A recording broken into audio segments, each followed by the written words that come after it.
Oh my god. Oh my god.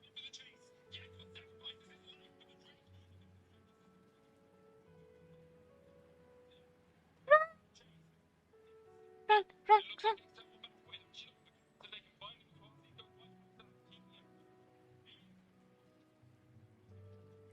Will they find him? Oh, he ran away. Wait. Is he going back?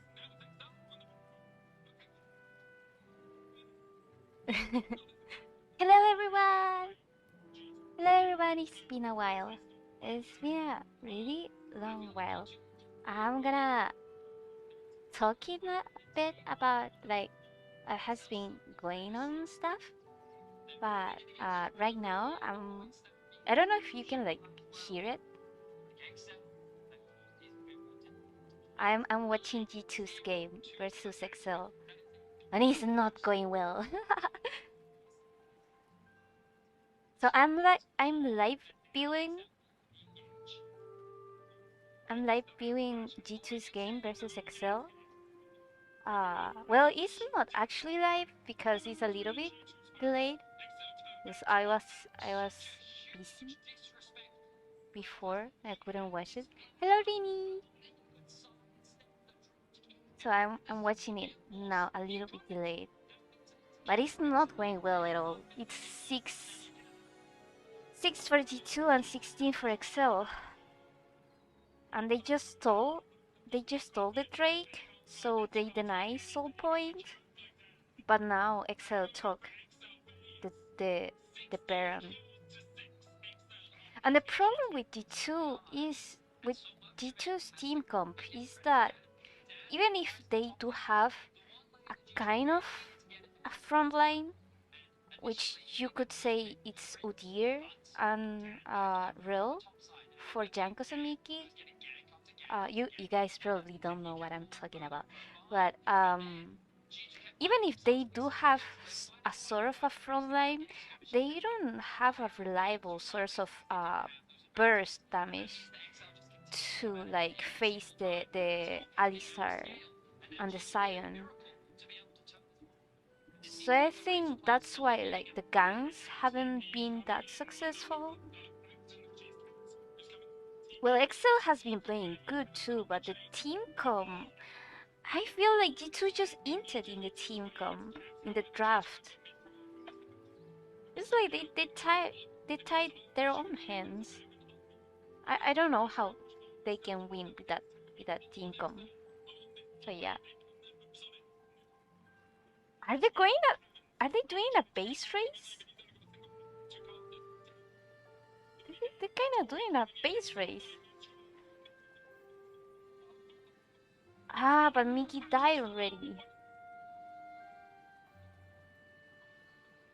But Wunder is taking the inhibitor.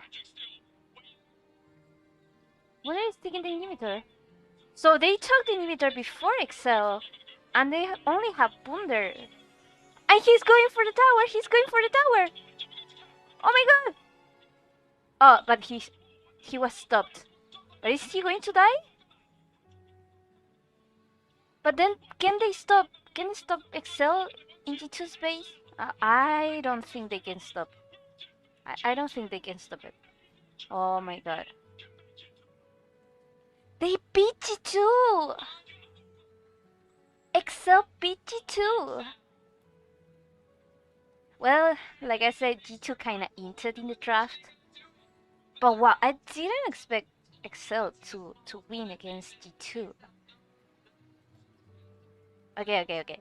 That's enough for today. I kinda actually skipped almost all games from LEC today because I was watching it and then after lunch I had to deal with like some I had to do some calls because I had to like pay some bills and stuff, and there was like an issue with the bills. So I had to call, and I wasted a lot of time. Um, Hello, Frank. No, it's not that you finally got the stream, but because I couldn't stream before, so yeah. Oh yeah, I was going to say, well, I'm going to finish first what I was saying. That I was watching it live and then I couldn't, and then that's why I was late for the G2 game. But wait, if G2 actually lost, it means that they are tied for first place again with Rogue.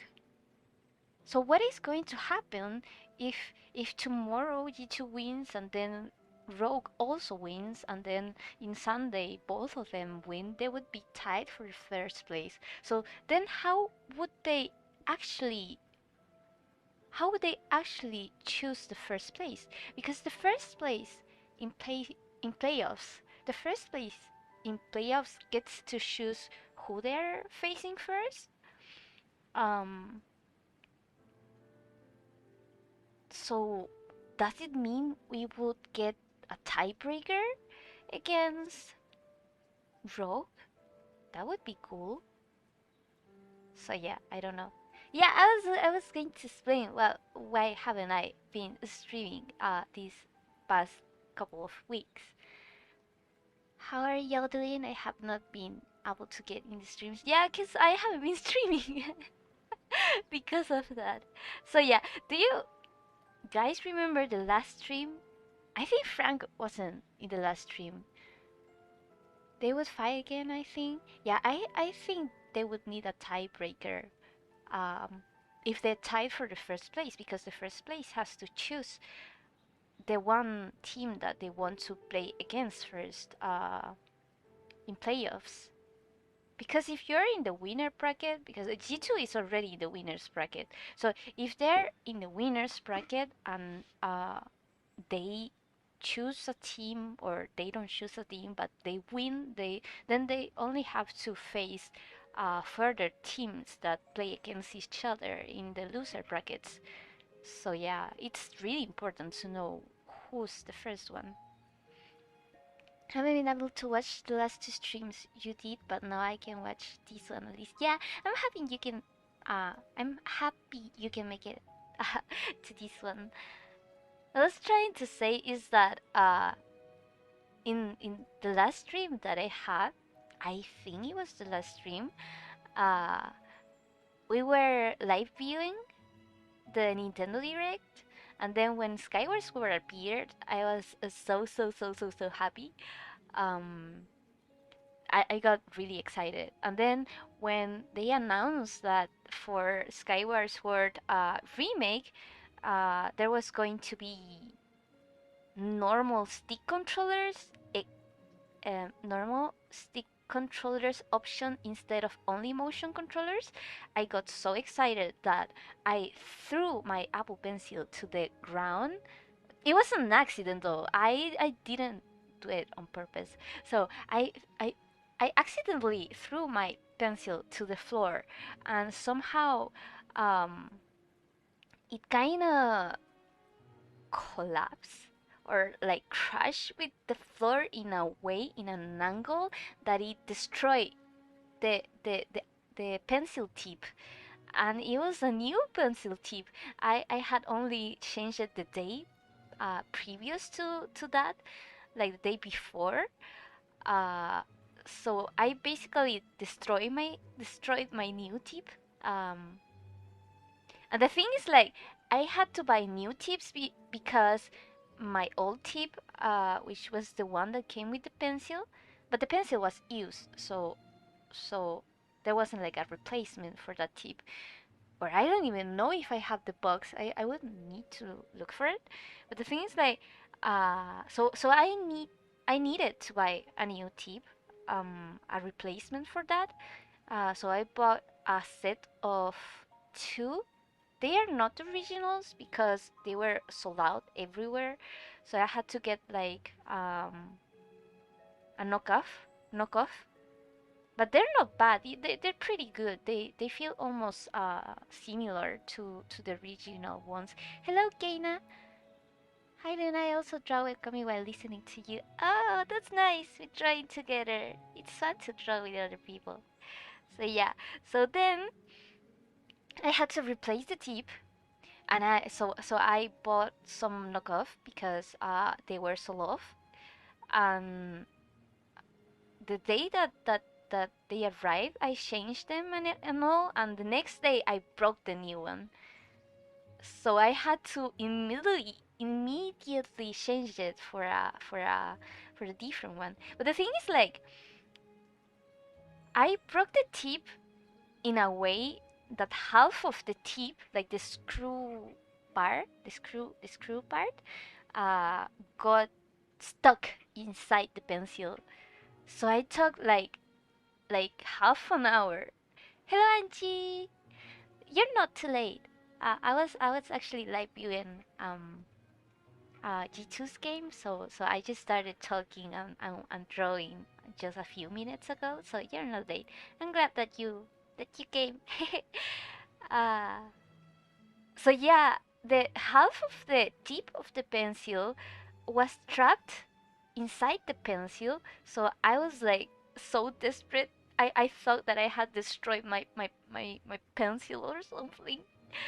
But I in the end I could remove it successfully.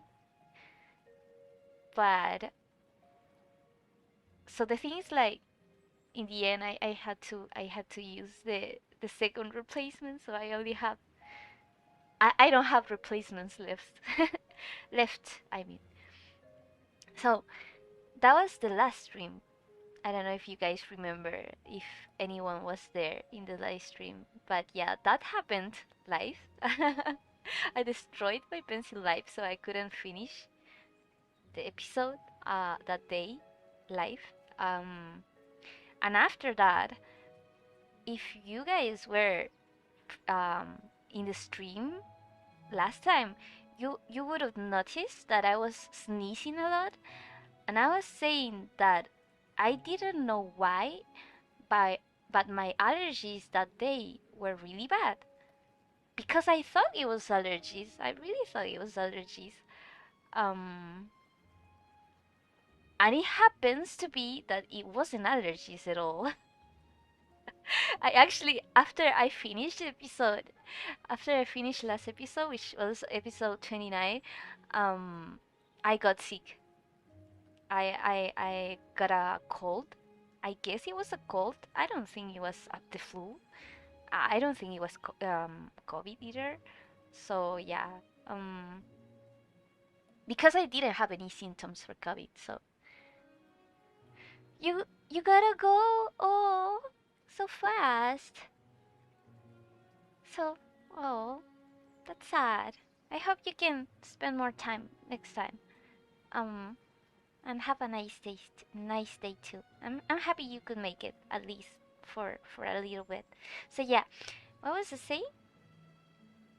That oh yeah, uh, so I caught a cold, and it's like it was we are still in summer here, so I'm the that kind of person that catches a cold in middle of the summer.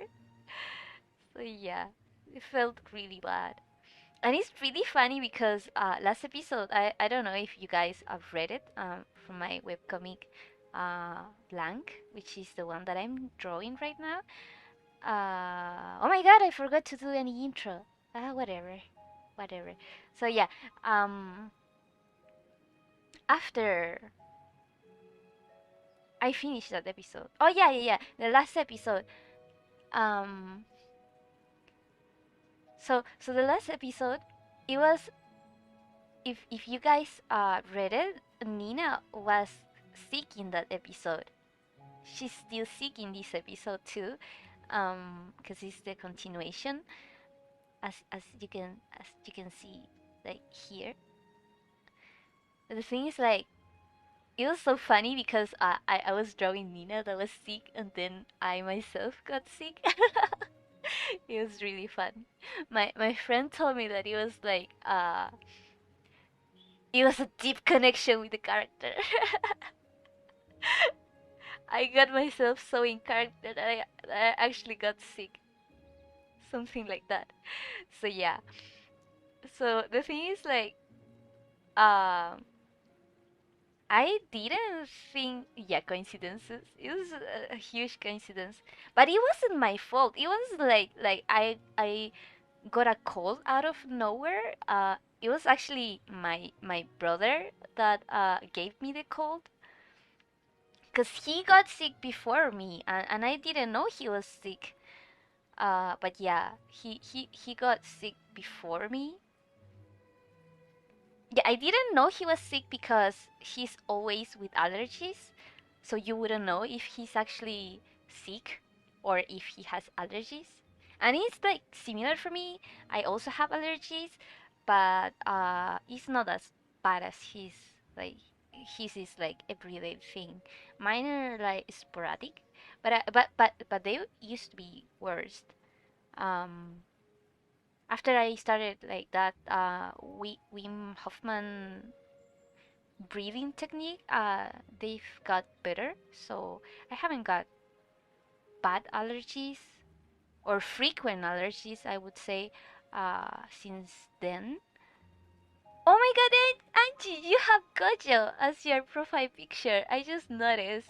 It's Gojo because I was looking at the chat on the stream, and the chat on the stream doesn't have the pictures, but now I'm seeing the YouTube chat, and you have Gojo. Talking about Gojo, I yesterday I did a fan art of Gojo. I'm gonna post it today, and I really hope you like it. I really hope you see it and like it. I really did like the result. Well, no, I like the concept, but I don't actually like the result too much. So maybe I'm gonna edit it a little bit. You already know. Yeah. So yeah, the thing is like, what was I talking about? Always forgetting what I'm talking about. I'm kinda hyper today because I had I'm drinking coffee. So yeah. What was I saying? What was I saying? Oh my god, what was I talking about? Oh yeah, my cold.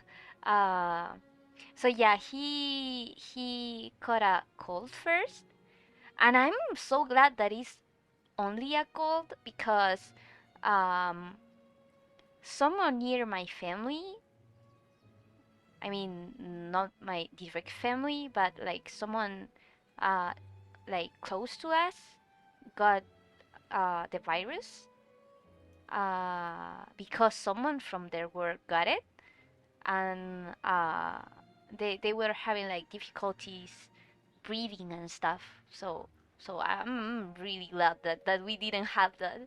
No, the symptoms that I had were like the general just feeling like super tired, um, and like you're sneezing a lot, and then congested nose, and um, for 3 days I had like a low fever, like 37 and something. And what else? Oh, the worst part is that my throat was, I didn't have any difficulties breathing, or like didn't lose any um what do you call it, sense of taste and smell. So it didn't feel like anything but a cold. Um, but the problem was that my throat hurt so much, but so much. It was like so dry that whenever I did have a dry cough, which would be the only symptom from COVID that I had, but I don't think it was COVID.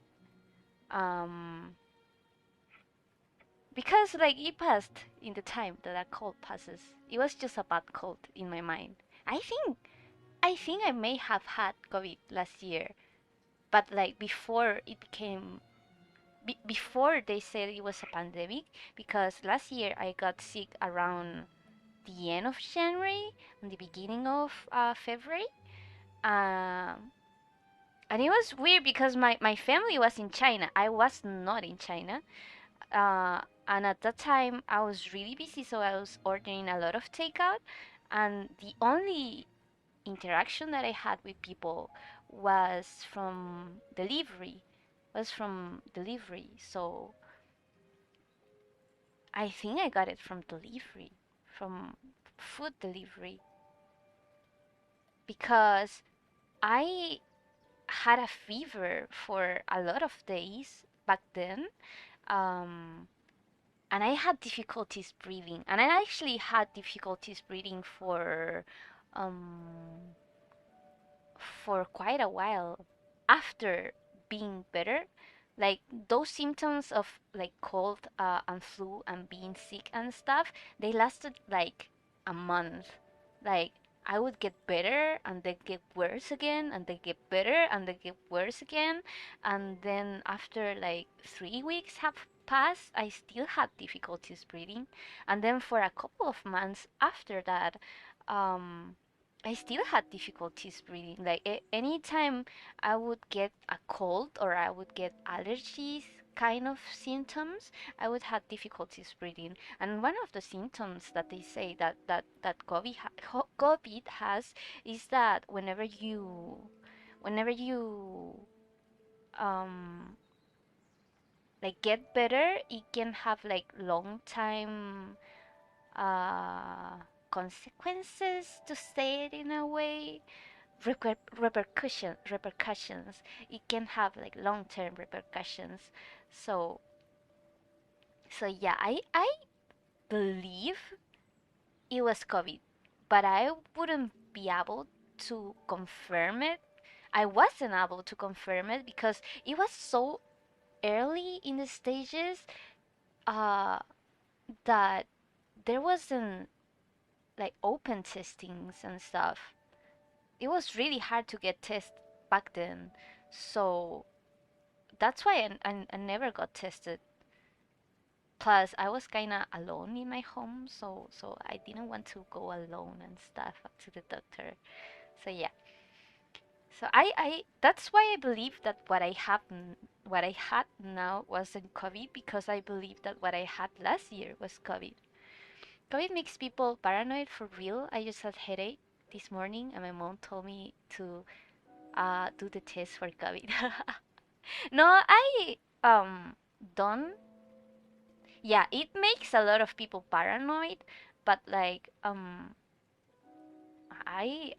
not afraid of COVID at all, like for real. Moko is here. But the same, I was sick and it lasted for like 2 days now, and I'm good. But I hope you're doing okay. Now I was talking about like last year. Last year was really bad, but this year it only lasted like, I was really, really, really bad for like 3 days. It was at the end of last month after I published the episode. I was taking meds and stuff. I actually took for more than a week. Well, it's pretty common to take more than a week, but I had a low fever. It was just a low grade fever for about 3 days. But it felt awful. It really felt awful, especially because um my my throat was so dry, but so dry that whenever I would cough, uh, it would be hard to breathe, in the sense that uh, my throat hurt so much, and I would actually want to puke, to throw up with how it felt. It was so weird. It's probably the first time that I feel in such a way because of just a simple cough. Um, And the worst of it wasn't even the cough. The worst of it was that I couldn't talk at all. My voice was actually, I don't know if you guys can still feel it. I still have a little bit of a strained voice. Uh, it's a little bit like raspy, but it's like the leftover from the cold. So I'm drinking a lot of water because I want my voice to recover and stuff. So yeah, the worst of it was that that I couldn't speak at all. My voice was really, really ugly for a couple of days, and I get really depressed when I cannot talk and I cannot sing, especially if I cannot sing, because I generally don't speak too much or talk too much because um, I don't have anyone to talk to besides streaming, and sometimes I will talk with my family and stuff, but it's not like too much. It's like just like less than an hour a day, sometimes a little bit more, but generally it's less than an hour a day that I talk with anyone at all. So the part that depressed me the most, and it has always been like that since I was like little, is when I cannot sing because I generally sing a lot, like a lot, like if I go to the bathroom, if I take a bath, if I'm just alone doing whatever stuff, I generally sing a lot. And when I cannot sing, I kinda get depressed for some reason. So yeah, you have us. We got you, girl. Oh, thank you, thank you. It makes me really happy. I miss the streaming a lot. I miss talking to you guys. So, and the worst part of it wasn't even that I got sick, cause I couldn't talk for almost for like a week, like a whole week and a little bit more. And even after I recovered, I couldn't stream because if I talk too much, my voice would get strained and I would lose my voice again. So yeah, it was really stressful. But the worst part wasn't even that. The worst part is that somehow my bird, Haku, the one that you see in the corner of the screen, Haku got sick the same time that I did, and it was really weird. Like normally when I get sick, he gets a little bit like depressed and sad because I mostly sleep and stuff, and he gets bored, so he will eat less and he will like um, sing less and be less chatty and stuff. So I wasn't too concerned at first. I thought it was just normal because he normally gets like that when I'm sick. But the thing is, like, after that, somehow, after like the first 2 days, he started not wanting to sleep in his cage. Like, generally, it's not weird for him to not want to sleep at night. And like sometimes he will like fly around and escape from me just so that I don't put him to sleep in the cage. But after I chase him a little bit and call him and put him to sleep, he will just quietly sleep until the next day. Um, but it was weird because I noticed that it was weird because he whenever I put him to sleep, this is the routine that we have. I'll bring him to the bathroom with me to change his water at night, and he will drink some water, and then I will put him in the cage and give him some millet because like millet is his reward whenever he does anything good. And for me, if he immediately goes to the cage and stays there at night, then it is something good. So I reward him every night when he goes to the cage, and he actually sometimes like get excited because of that, and he will like actually go alone to the cage sometimes at night just so that I give him his night reward. Um, and in those days, it was really weird because I would put him in the cage and he wouldn't take his reward, and like that's super weird because my Haku loves millet. Like he loves millet. Like he absolutely adores millet. Like there's no way that he doesn't eat millet. And in those days, he didn't want to eat millet in the cage, and then which was already weird. And then um, whenever I would like close his cage and put the blanket on top, because you put a blanket so that it covers the light before you turn it off.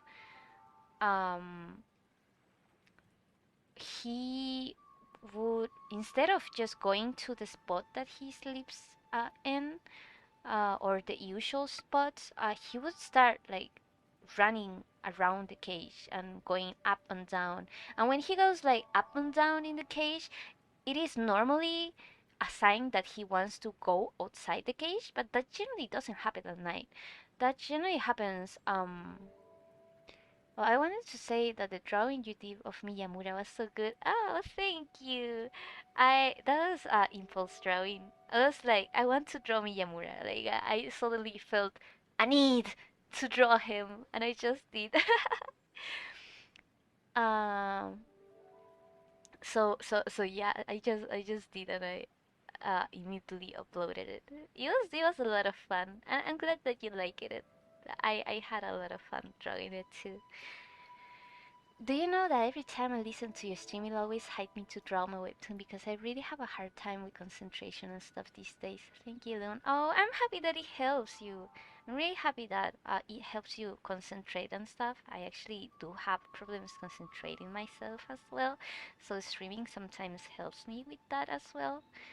Plus, I can like get to talk while I'm drawing, which is not like something common for me. So yeah. Uh, so yeah, I'm glad that it helps you, and it really makes me happy to hear that. And it makes me happy that you come to the streams as well.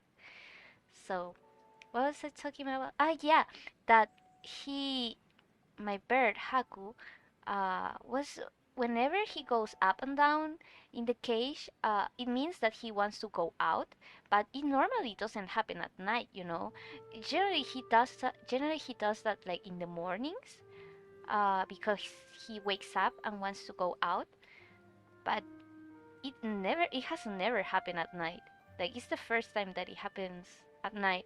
And at the first night I was like, this is weird, but I kind of ignored it because like I was like, what is wrong with him? Um and I always wait for him to like settle to his spot and then I will cover him. Um but those days were really really weird. Like I still don't understand why it did happen. um and then he started like eating less. I mean, no, he didn't didn't start to eat less. He just wasn't eating at all. And I was like, why is he not eating?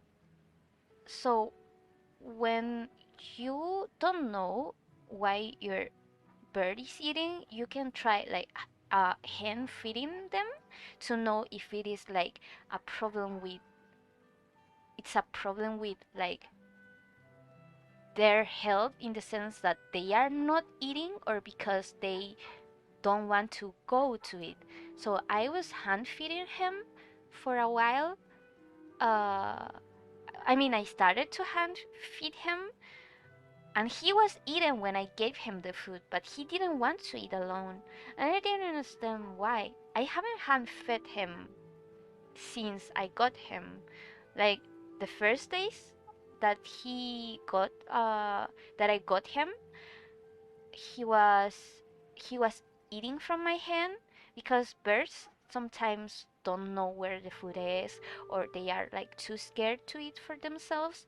So I would hand feed him, and that also helps like to develop your relationship with the bird.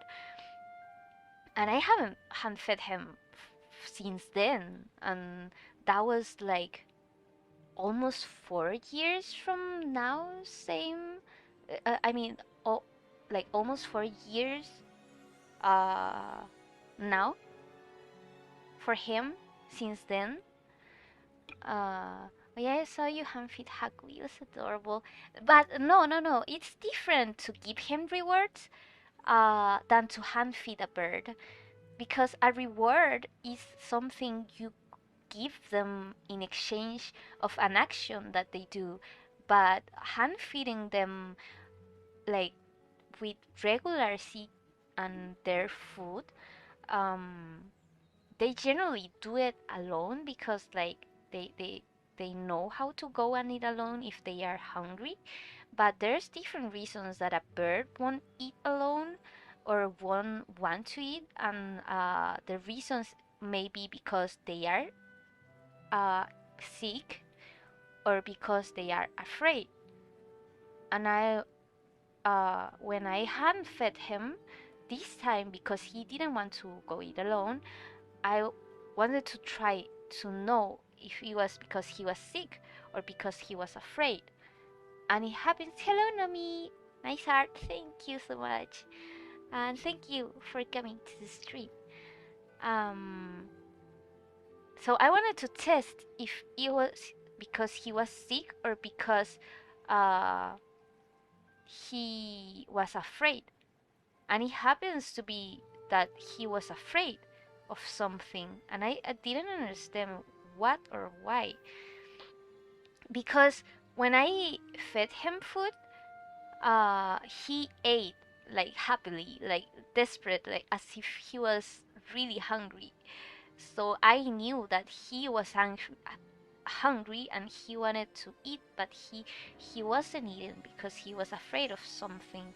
And then I started noticing some different, like, um attitudes, like the way that he was acting. It was kind of different. He was moving less, he was uh singing less and being less active. He was staying in one spot. And whenever the most important part, besides the eating part and the part where he didn't want to stay in his cage at night, is that whenever he flew, he was like flying. He can fly. His wings are clipped, but he can fly. Uh, they are not fully clipped. They are just partially clipped, so he can fly uh, really high, but he cannot fly for a long time. So whenever he, so the thing is, like, he gets tired easily, but he can fly properly. Did you study gesture drawing? No, I haven't studied art professionally or from anyone. It's all like self-learning. But if you mean like life drawing and stuff, I do that independently, like for myself sometimes, um, just to practice. So you could say that. But like professionally, like if someone taught me, no, no, not really. Um, so yeah, the thing is, like, he, whenever he flew, he kind of didn't land in the spot that he wanted to go to. Like, he would land a little bit, it would be a little bit erratic, you would say. It would be like almost landing almost in the spot that he wants to go to, which it's kind of difficult to um to notice until you observe him closely. So then when I discovered that actually he wasn't probably eating because there was a problem with his height.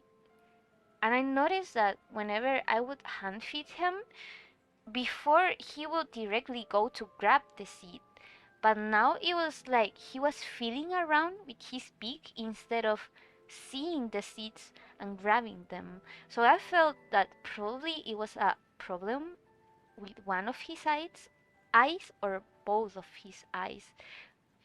And I got really worried because I was sick at the time, and it is not a good idea to go see a vet when you yourself are sick because you don't know if they're like going to not allow you to go because they think that you have COVID and stuff. Uh, Plus, I couldn't go out because I was sick. And it was like such a desperate state because it was like, what if Haku dies and I cannot bring him to the doctor? So I was really depressed for a couple of days because I was sick. I couldn't go to the doctor. My brother was also sick, and my mother was busy. And my bird was also having like some health issues, and I didn't know what it was. So I just waited to be better in health myself to bring him to the bed, and I was like going to check if he was getting any better with the hand feeding and stuff, and he did get better. uh, like in the first days he wouldn't even eat from the pot. Like if I uh, put the pot of food in front of him, even if it was like right in front of him, he wouldn't eat from it. I would need to take the seeds in my fingers because he wouldn't eat it from the hand. Even when he was a baby, he would eat from my hand, but this time he wouldn't eat from my hand. He would only eat from my fingers. Like if I took the seeds with my fingers and gave it to him. And my guess is that it's because like he can see everything when he's being fed that way, and he doesn't have to be like afraid of predators and stuff. So the thing is like for couple the first couple of days he wouldn't eat from anything but my fingers. And he wouldn't eat if I didn't give him food, even when he was hungry. But after like 3 days of feeding him that way, he slowly started eating from the food pot, um, but like not going himself. So I would still need to feed him, but I could like hold the pot of food of seeds instead of like having to give him the food with the fingers. And after a week, he started going to eat alone. Like whenever he was hungry, he would again start to eat alone. So that was a relief. That was really a relief. Uh, it got me real scared for a moment there. And now he can like fly to the spots that he wants to fly, and he's moving more, and he's being more active and more chatty and stuff. So he's getting better, but I still don't, and that's the reason I didn't take him to the bed because um, what I think that he has, because one of his eyes are cloudy, so I think he has cataracts, and if you have that, there's not much solution, sadly. Like some people say that you could put honey, but it has to be unprocessed honey. And I don't know if the solution that they will give me will be worse than just leaving it alone because birds are really sensitive. So yeah. But he's better. He's like he's calm in his cage once again. Like he doesn't do that weird stuff at night. He doesn't try to go like around up and down at night anymore, and he's eating alone again, and he's like being his usual self. So yeah, I still don't know why it happened though. See, I was really desperate, frustrated, desperate, and depressed for a couple of days because I didn't know what was wrong with my Haku. But he's better now, and I'm better now, and I can like go back to streaming and working and stuff. Although after a week of not drawing, my hands were so stiff, like I had forgotten how to draw it all. So I did a couple of drawing practices to be able to be back in shape, and I was still drawing quite slowly. Um, but now I'm back to like normal again. But that's like the reason why the episode has taken so long to be finished and why I was not able to stream for a couple of weeks. Even if I was just sick like for a week, I my voice wasn't good enough to be able to stream, sadly. So yeah. Have you? I have to go get groceries, but I will be back. I hope you can be back. Haku looks so cute. Yeah, he's just so cute. He really is the love of my life. And whenever I see him, it's like I love him so much. So I don't know what I would do if he's not there anymore. Plus, he's still really young. I would feel like such a failure if he didn't live like to at least 5 years. And 5 years is pretty low actually. There's batches that live up to 12 to 15 years. So I would feel like such a failure if he didn't at least live for 5 or 6 years. But I don't know what I would do without him. Like literally he saved my life. When I was like when I had like lost all hope for life and stuff, he was like the reason that I kept on living. So I wouldn't I don't know what I would do if if he wasn't there anymore. Like, you can always get a new bird, but it's not the same. It's not Haku. The eye looks so weird. Why? Looks kind of weird. Why does it look so weird? Like, it doesn't look weird at all in the sketch, but when it's colored, it looks so. It doesn't look okay. I guess that's better.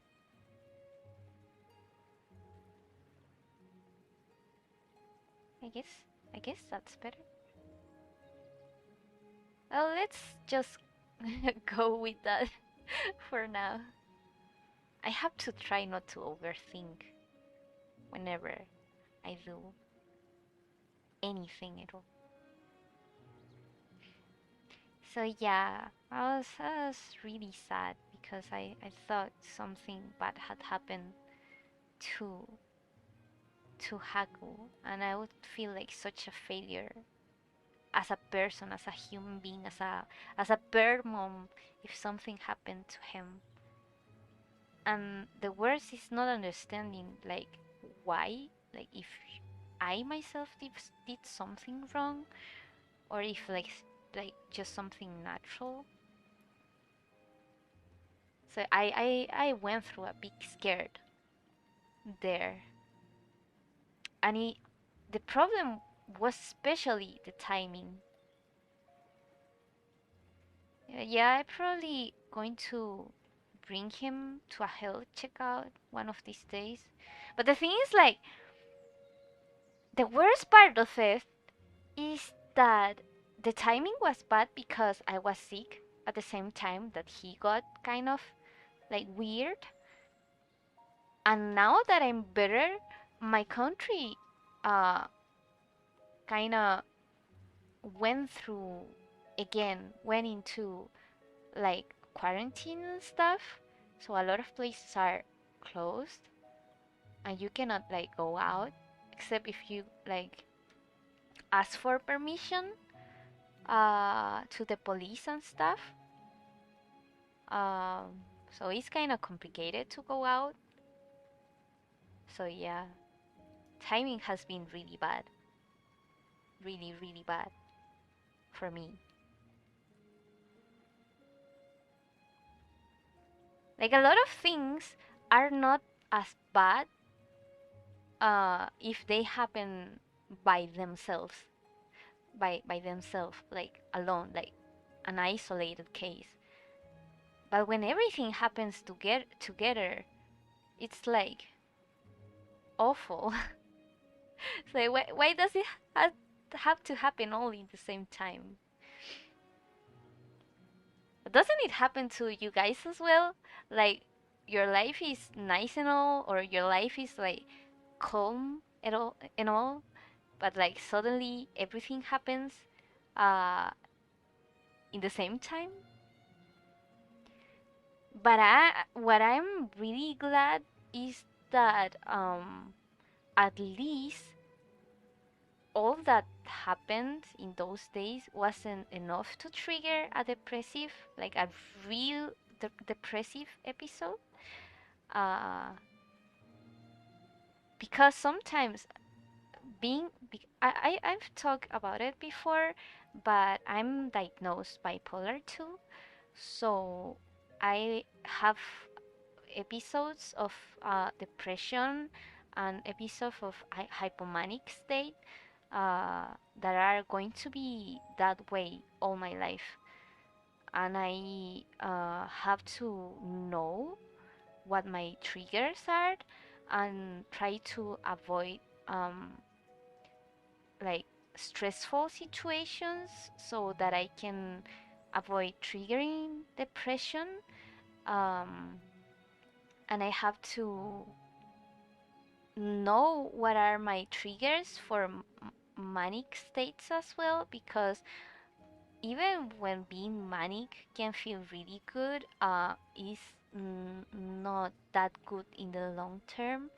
So, so sometimes when you go through stressful periods of times, you know that there's a high chance that you're going to trigger your depression, and that can be really frightening.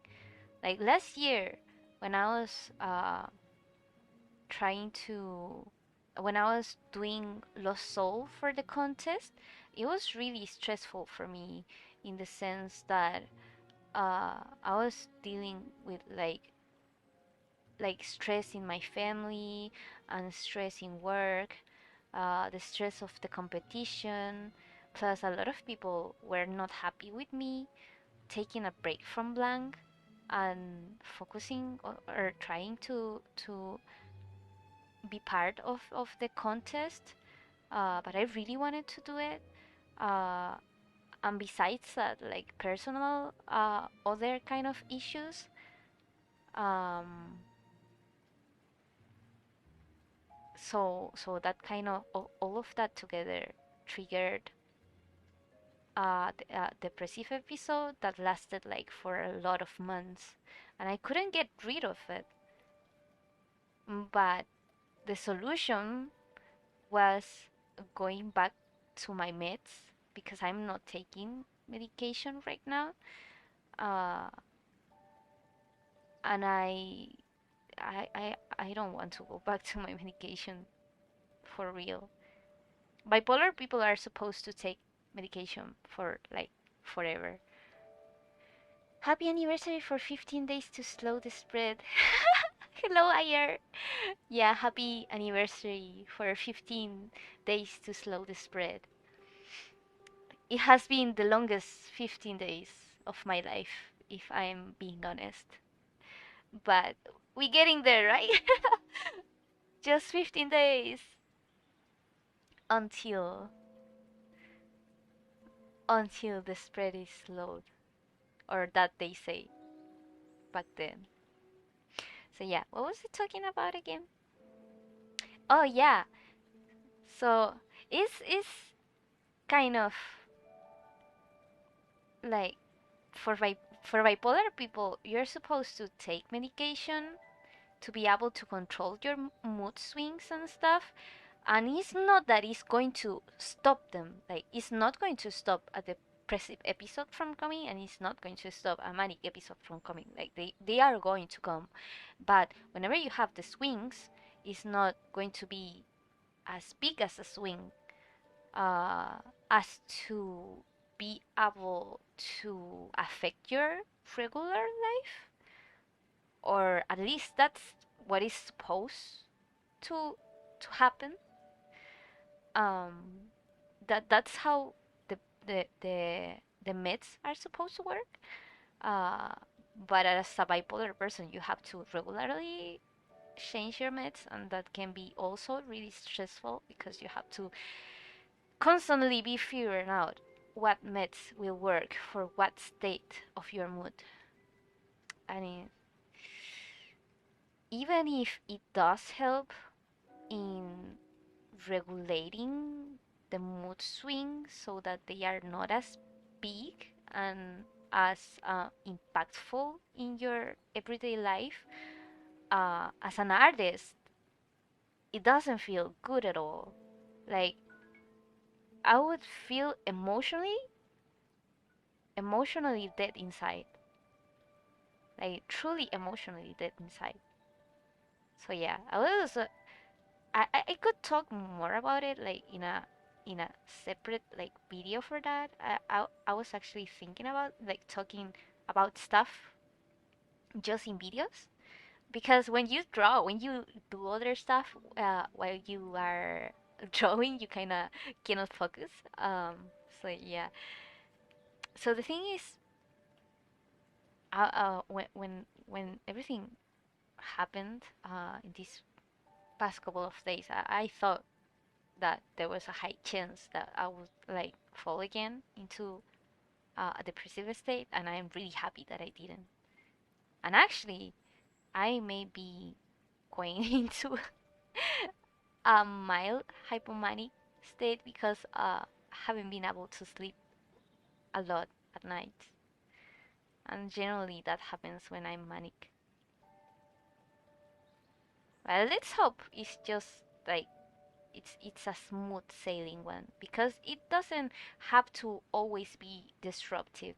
It can just be um just a heighten of mood um for a short period of time that is a little bit irregular, but it doesn't have to be disrupted.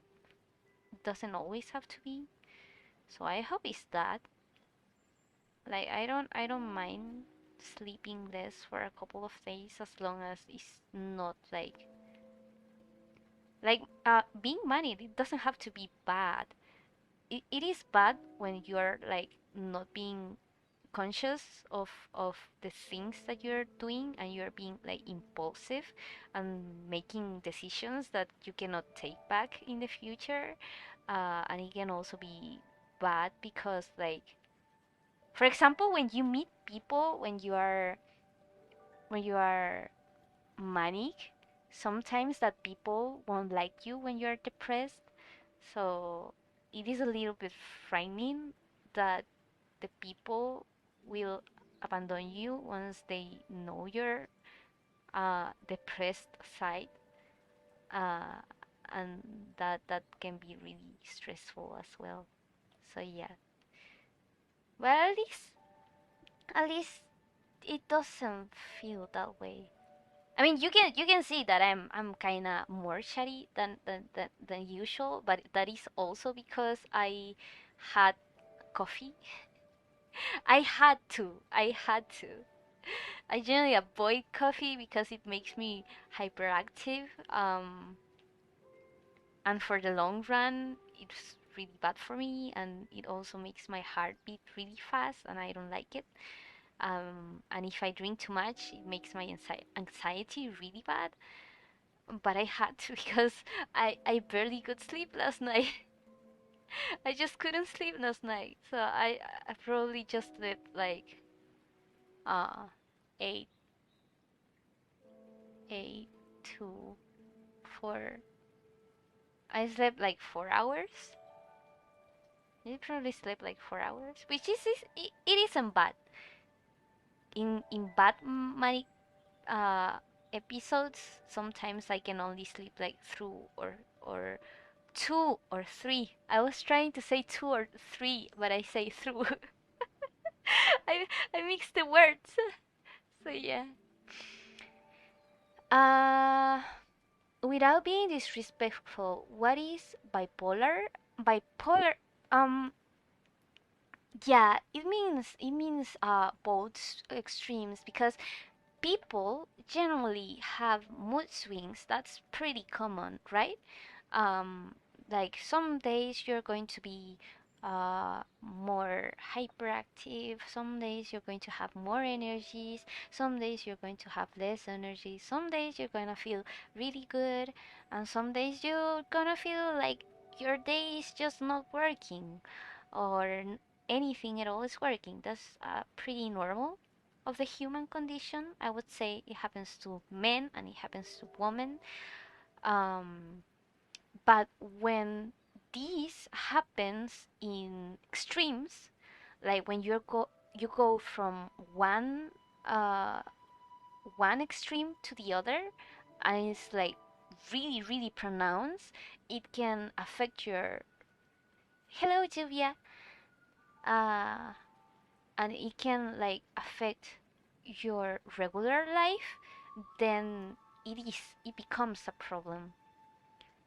For example, you go from being uh, your really hyperactive self to being really depressed, not being able to um, wake up in the mornings, being really tired most of the days, needing a lot of sleep, and that being like your unusual self, like something that is not usual for you, and you cannot explain why you're feeling that way. Like there's not reason for you to be that way, um, and everything becomes like harder and needs like more of your energy. For example, daily life tasks like uh, being able to wake up, washing your teeth, taking a shower, eating your meals become really, really difficult and tiresome, and you kind of need more sleep than usual. Like for me, generally, I only need 7 hours of sleep, or sometimes just 6 hours of sleep. But when I'm depressed, I generally need at least 9 hours of sleep, which is a lot or more, which can affect like your life. Of course, it's not the same for everyone, but that's like for me. Um, and that's depression. That's that can be like, of course, it goes also with depressive thoughts. Like, it can go from just having more anxiety than usual. Uh, you can also have insomnia while being depressed, but that's like kind of depends of your mental state as well. You could have more anxiety than usual. You could have really negative thoughts, and even like self-harm and stuff. But like that depends on the person and on the episode. It really depends. But that's the depression side.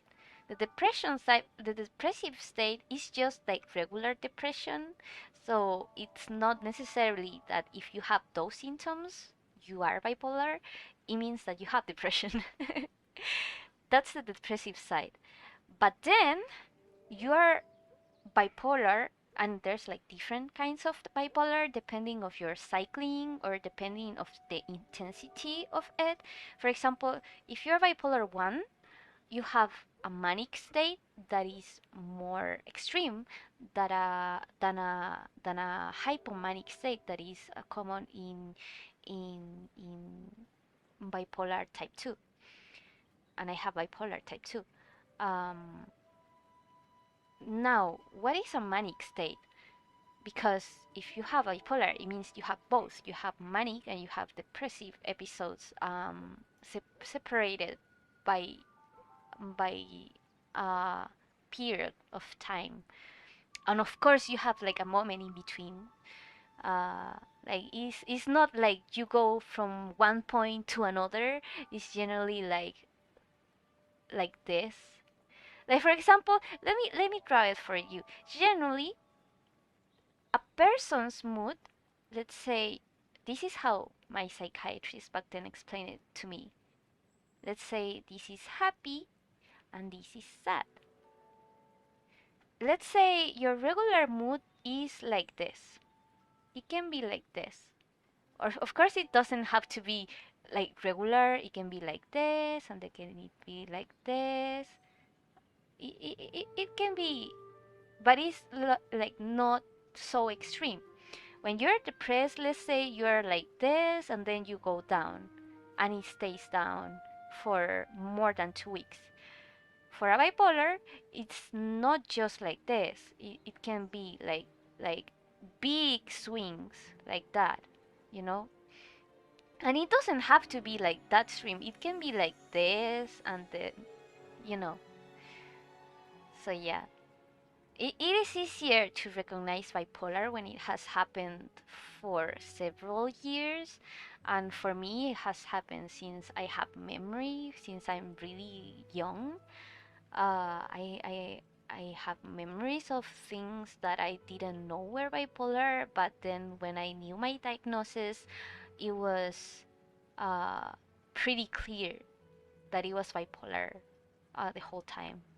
So, what is now that we know what the depressive episode is and what the manic episode or what bipolar means, what is a manic state? A manic state is a state where your mood is heightened, like is higher than usual. Um, and sometimes it can come with a lot of reckless actions. Like you cannot think clearly because your thoughts are racing a lot. Your self-esteem is usually heightened as well, so you will feel like you can do whatever you want to do. And sometimes you will feel like you can achieve anything in life and stuff, and that you are amazing, and that I don't know, you feel prettier or more handsome if you're a man, and you feel more confident, and you feel like everything is going on for you and stuff. And if something bad happens, it doesn't matter, that's just life, you just keep going, and everything feels good, and you feel really, really, really, really high, like really high. And why is bad? Because sometimes you will do things and make decisions that you cannot take back. For example, spending a lot of money and not thinking about it when your normal self would be able to control themselves and think it through like, do I need this? Do I really need this? Um, is it okay for me to do this? And you would think it through, but when you're manic, you don't, and like you have a lot more energy than usual. So at least for me and for a lot of people too, not for all though, um, we need less food, like we feel less hunger, we feel less tired, we can do more stuff in the day. uh like like let's say I can draw right now 3 pages of line art per day, 3 to 4. I would be able to do like 6 or 7 a day in a manic state, like in a full-fledged manic or hypomanic state. And uh, in a time of depression, I would need more hours of sleep. In a manic state, I need less hours of sleep. And it's not because you cannot sleep, in the sense that because of anxiety and stuff. It is because you have too much energy. So you don't feel tired. It's just you just feel a lot of energy. Like you just don't need to eat so much. You just don't need to sleep that much. You just can keep going. Um, and it can feel really awesome, but it can also feel pretty tiring. For example, last year when I was going through a manic state at the beginning of the year, it was really tiring because my sense of uh, like audition, my hearing was really sensitive. Like I was hearing everything and a lot of noises, and the noise in my ears would, the buzzing in my ears would be so annoying that I had to wear headphones, but not because I wanted to listen to music, but because I wanted to muffle the sounds from outside, because everything was too loud. Everything was too loud and too noisy, and it made my head hurt, and it was like that for like a month, and it was awful. Like I hated it so much.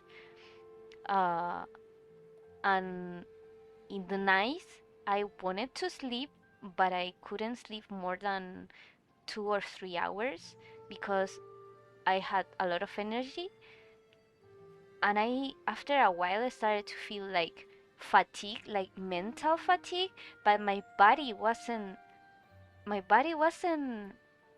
tired. My mind was tired. So yeah, that's why being manic can sound pretty cool, but it can be really tiring as well. Um, but yeah, the worst part is, for me, the worst part is actually the social part. Like I said before, because sometimes you will meet people when you're manic, uh, and then when you are back to your usual self, or back to depression, you are like a total different person, not as charismatic, not as talkative, and a lot of people don't want to stay with you when you're not in your manic state. So it's pretty sad. You're constantly afraid to meet people um, when you're manic. Or at least that's for me. I'm constantly afraid of meeting people when I'm manic because I don't know if they're going to uh, not like my depressive or usual self. So yeah. So yeah, bipolar is awful, man. It's just awful. But you can live with it. So yeah, why were we talking about this anyways? Oh yeah, because I was really scared that I was going to go back to depression after just going off a depression just recently. Just really recently. It happens to me now. I understand the more thank you. Oh, but don't take my word for it and self-diagnose. You should, if you have um, issues that you cannot control, you should go to a professional like a psychologist or a psychiatrist to get a proper diagnosis, because it's not good to self-diagnose. You can have like hunches of what you have, but it is always preferable if you go to a mental health professional, so that they can help you in that way. So yeah, the days pass, the more I'm tired. That can be that can be a lot of things, not just being manic. It can be like um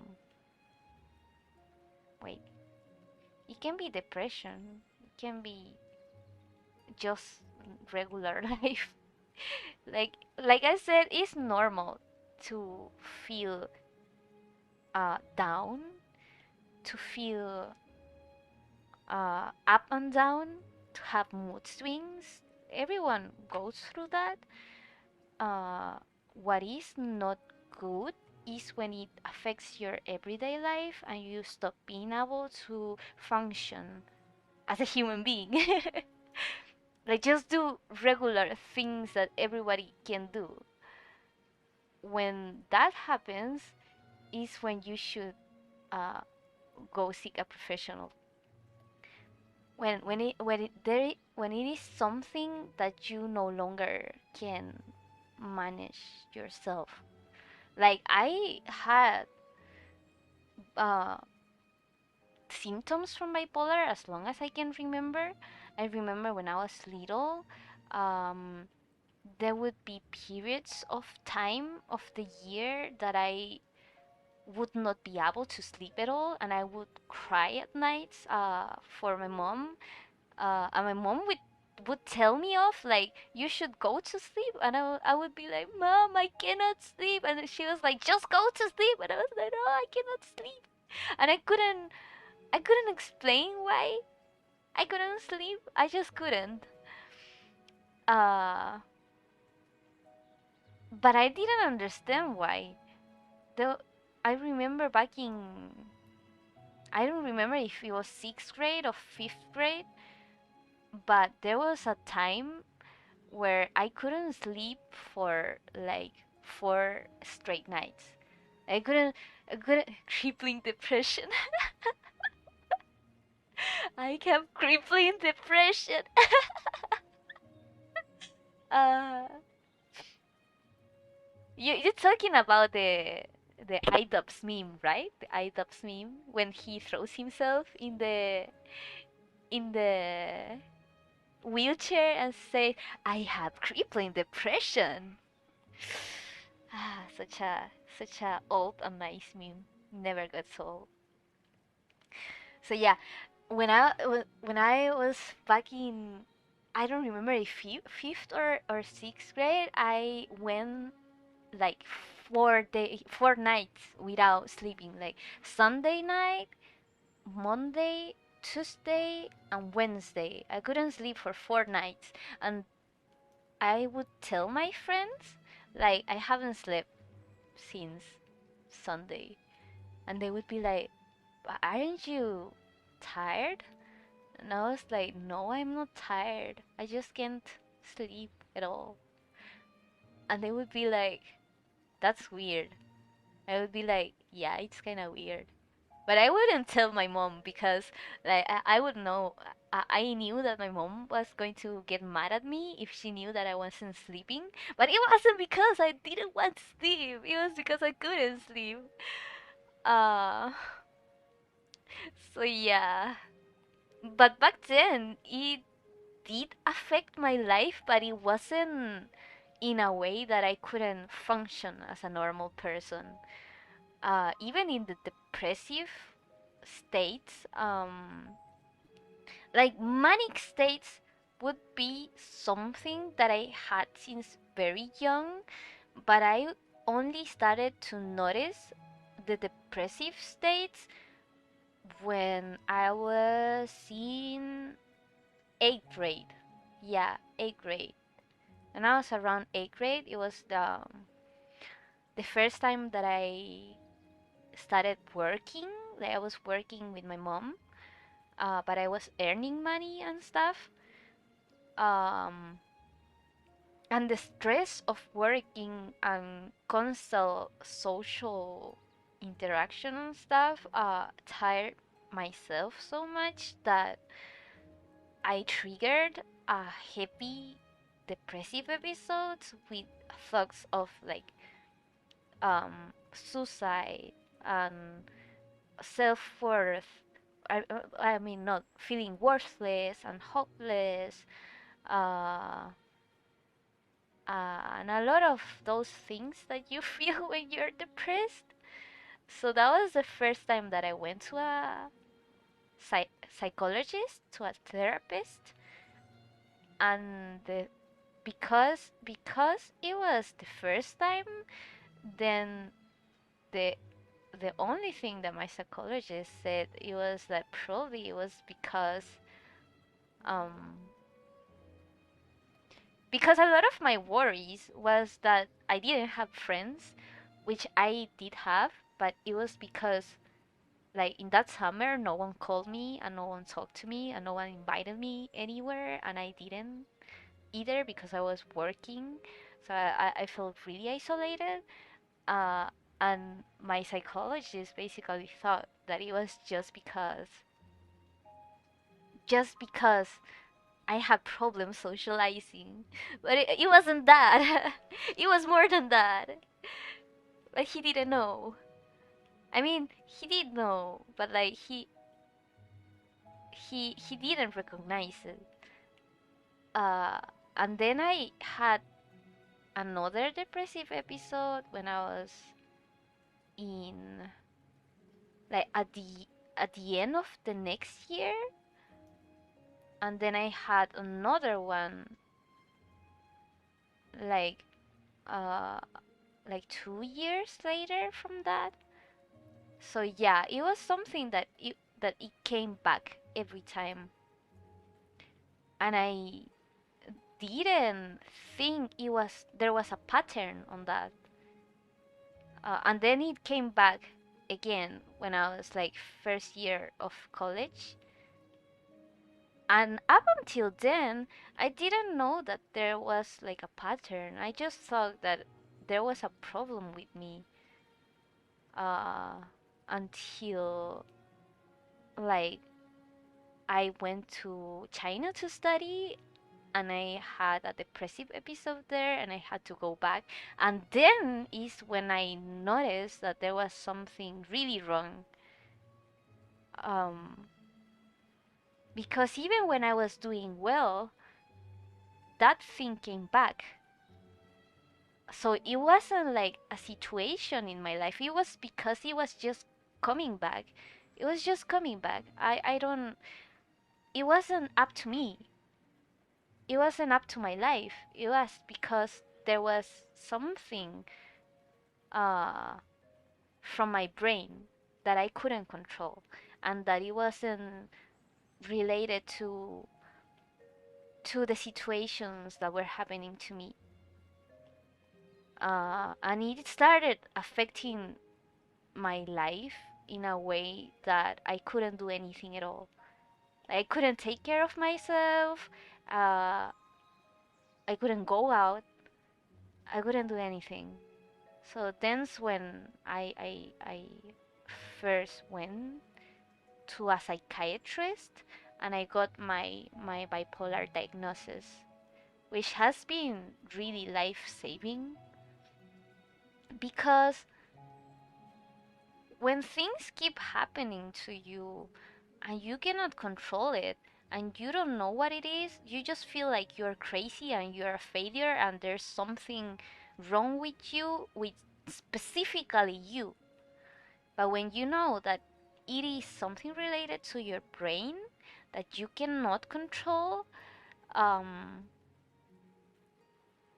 and that other people struggle with it, then you know that you are not crazy and it's not something that is inherently wrong with you that makes you like less worth than other people, and you start like being more conscious of the things that um, trigger your depression or your manic states.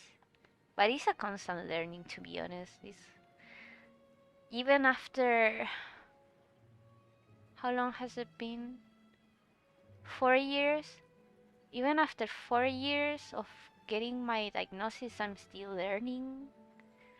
I don't go to therapy anymore, but at least the year and something that I was in therapy and stuff and meds and all that crazy stuff that I went through, I did learn a lot of coping mechanisms and ways to learn about uh, how to not get to the lowest point. But it also has a lot to do with finding a purpose. Um, which that one, that part of it, um, wasn't therapy. It wasn't therapy that made me realize that. It was because for a long time I was looking for a purpose in my life, because I've been like escaping like from what I wanted to do for a long time.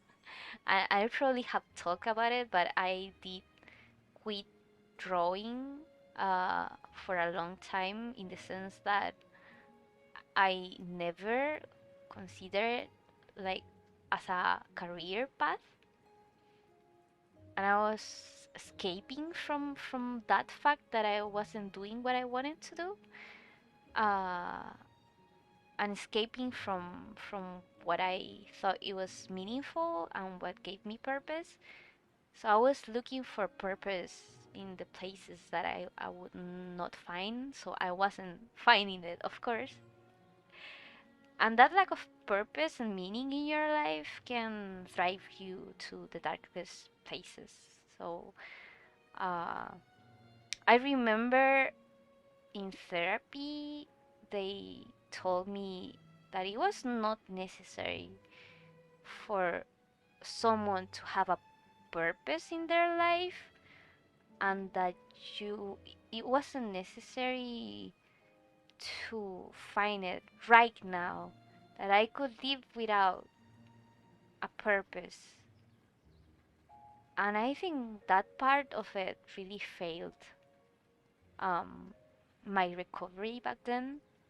I wish they haven't told me that, because after that, when I quit therapy, because I had a fallback to depression again,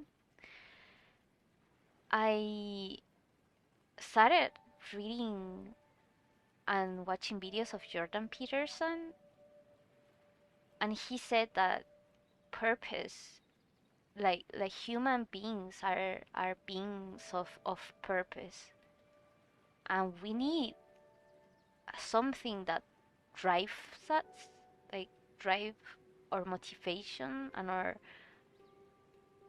and something to do to motivate yourself to keep living in a life of suffering. Because like I've said before, and this is what I've learned from, besides Jordan Peterson self experience, is that in the end life is suffering. There's no way that you will go all your life without suffering, but that's okay as long as you have a meaning and a purpose important enough to be able to be willing to go through that suffering. Like what is more important for you than the pain and the suffering that you're going to go through in your life, that will keep you motivated to keep on living even though you know that you're going to suffer. And that's a purpose. Like if my purpose is, for example, to be the best version of myself that I can be, and to help others, and to improve this world in a way that only I can do, is that purpose high enough so that I am willing to tolerate the suffering of life? And I feel like that is something really really important in life, in becoming an adult, and self discovery is this discovery of your own life purpose. And your life purpose can change as well. That was like something that I didn't understand when I was younger, is that your life purpose can change. It doesn't have to be one and only one all your life. If it fails, you just look for a different one. So For some reason, I keep finding myself having an excessive amount of purposes, or in other words, missions, and can never take a break. It always feels like I don't have enough time to complete all of them. Sometimes I wish there are more than 24 hours in a day. Yeah, the thing about choosing a purpose is that you are giving away uh, something else. When you choose one purpose, it means when you choose one purpose and one path in your life, you're giving away other options that you would take if you didn't choose that one. But we have to aim and aim correctly and precisely, and then try our best to be and to accomplish that and be the best version of ourselves that we can, and aim for that one thing. Do your best that you can in that one single thing, and see what happens, and aim at it single-mindedly, like single-mindedly try to achieve it and do your best that you can in that single thing. And if that doesn't work, then you go to the next one. But if we try to do too many things at the same time, we will accomplish none of it, because we are only humans. We in this life are only humans. There's only so much that we can do, because uh, we only have two hands, and we only have ourselves and 24 hours of a day. So yeah, thank you so much for sharing that. That helped me so much right now. I'm glad that it helped you. It did help me a lot too. In myself, in trying to become better, and trying to like accomplish things in life. Sometimes we just, especially if you're ADHD, you will try to put too many things in your own plate, and then you will feel like such a failure because you cannot accomplish any of them. But that's because you overwhelm yourself with things to do. So when that happens, you have to take a step back and set your priorities straight. Like, what is the most important thing that I want in my life right now? And then try your best to aim for that and to achieve that, one step at a time, instead of all of them at the same time. I too constantly go through the issue that I want to do too many things at the same time, and I end up doing none of it. Uh, and then I will feel like such a failure because I cannot accomplish this one thing. But then, if you look back at it, it was not just one thing that you couldn't do. It is because you wanted to do too many things at the same time. And we forget that. We forget the nature of our human existence, uh, and how we ourselves have limits, not in the sense of what we can do, but in the sense of how much we can do at the same time. So it is better to like just focus in one thing, and try to be the best in that only one thing. And then when you either achieve it or fail, then you can say, at least I tried my best in this one thing, and then move on to the next thing, instead of trying to do all the things at the same time. Which in reality, um, it is true. And it is something that, like I said, I've struggled a lot in life, that you try to do a lot of things because you are good in a lot of things, but then you cannot do all of them, and you end up being like bad, or how do you pronounce it? My, how do you say it? Mediocre? Mediocre? Wait, let me put it in Google Translate just to know the pronunciation. That's a problem of it, that sometimes I know how to say things, like write things, but I don't know how to pronounce them. Mediocre, mediocre, mediocre. So yeah, you end up being mediocre in all of them if you try to be a jack of all trades. And in my life, I've always been able to do a lot of things. Like I was good at studying, I was good at art, uh, I was good in different fields of study.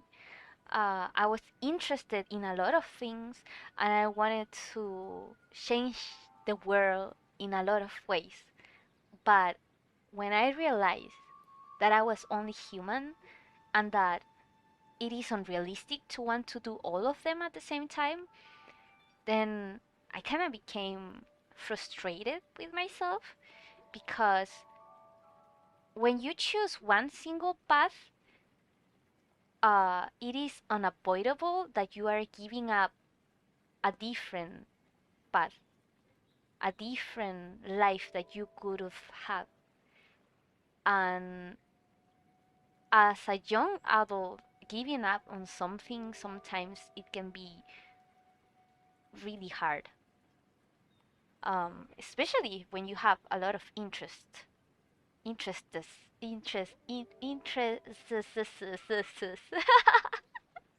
uh, you have a lot of things that you want to do, but then no one tells you, or at least not many people tell you, that you don't have to do one thing all your life. You can do one thing first, and then you can do another one next. You don't have to do all of them right now. And I was like, but I want to do all of them right now. But yeah, thing about becoming an adult is that you also have to learn to give up in certain things. And giving up in certain things right now doesn't mean that you have to give up on them forever. But one has to realize what is more important, and like priorities, man, priorities. Always priorities. But yeah, that's just the gist of it. The gist, the gist of it, the gist of it. The I don't know. I don't know what I'm talking about anymore. It's just rambling at this point. Just rambling at this point. There was something that I wanted to talk related to Zelda, I remember. Oh yeah, when I was sick, since I couldn't draw at all, uh, I finally got some time to play more Hyrule Warriors. I wasn't playing it because I wanted to save it for streams, but I haven't been able to stream Hyrule Warriors for a while now. So I was like, I just screw it. I'm gonna play it anyways. So I've been really obsessed with Hyrule Warriors. But ever since I got back to health, I haven't been able to play too much. And actually I kind of messed up with my with my wrist when I was playing so much. I was playing so much that my wrist plus the drawing was really strained and hurt a lot for a couple of days. It was awful. So I had to stop. I had to stop myself from playing so that I can finish the episode. But I want to play so bad. But I also want to stream it, and I don't know if when I go back to streaming it, should I like just go back to where we let off or just keep going in um in where I'm currently in the game. I don't know how much I have left from the game though. I don't think it is too much. Because I already But that's spoilers. No, I cannot say that. Sometimes making wrong decisions years back can come back and then make your life miserable for quite some time. Yeah, that's just the reality of life. Wrong decisions are make haunt us for a long time. But it is more important in my mind to take decisions and to make mistakes than to never take a decision in your life uh, and regret it later, right? Because for a long time I was so afraid to decide in one single thing because it meant giving up in other things. For example, if I was willing to just chase for my dreams in terms of drawing and art, I had to give up on um well, it's not like I had a different option back then, but in theory I had to give up on studying something in college that would be like more academically recognized and successful. Like, because when you say that you're an artist, people look down on you. But when you say like, oh, I have a degree in this and that, and a PhD in this and that, and I'm pretty smart and stuff, people will think that you're capable and that you're smart and will think highly of you. But when you say I'm an artist, people will say like, oh, they are an artist because they couldn't be anything else, which is not true. But just because you gave up in trying to be something else, um, doesn't mean that you are less of a person. But that's what society makes you believe, kind of.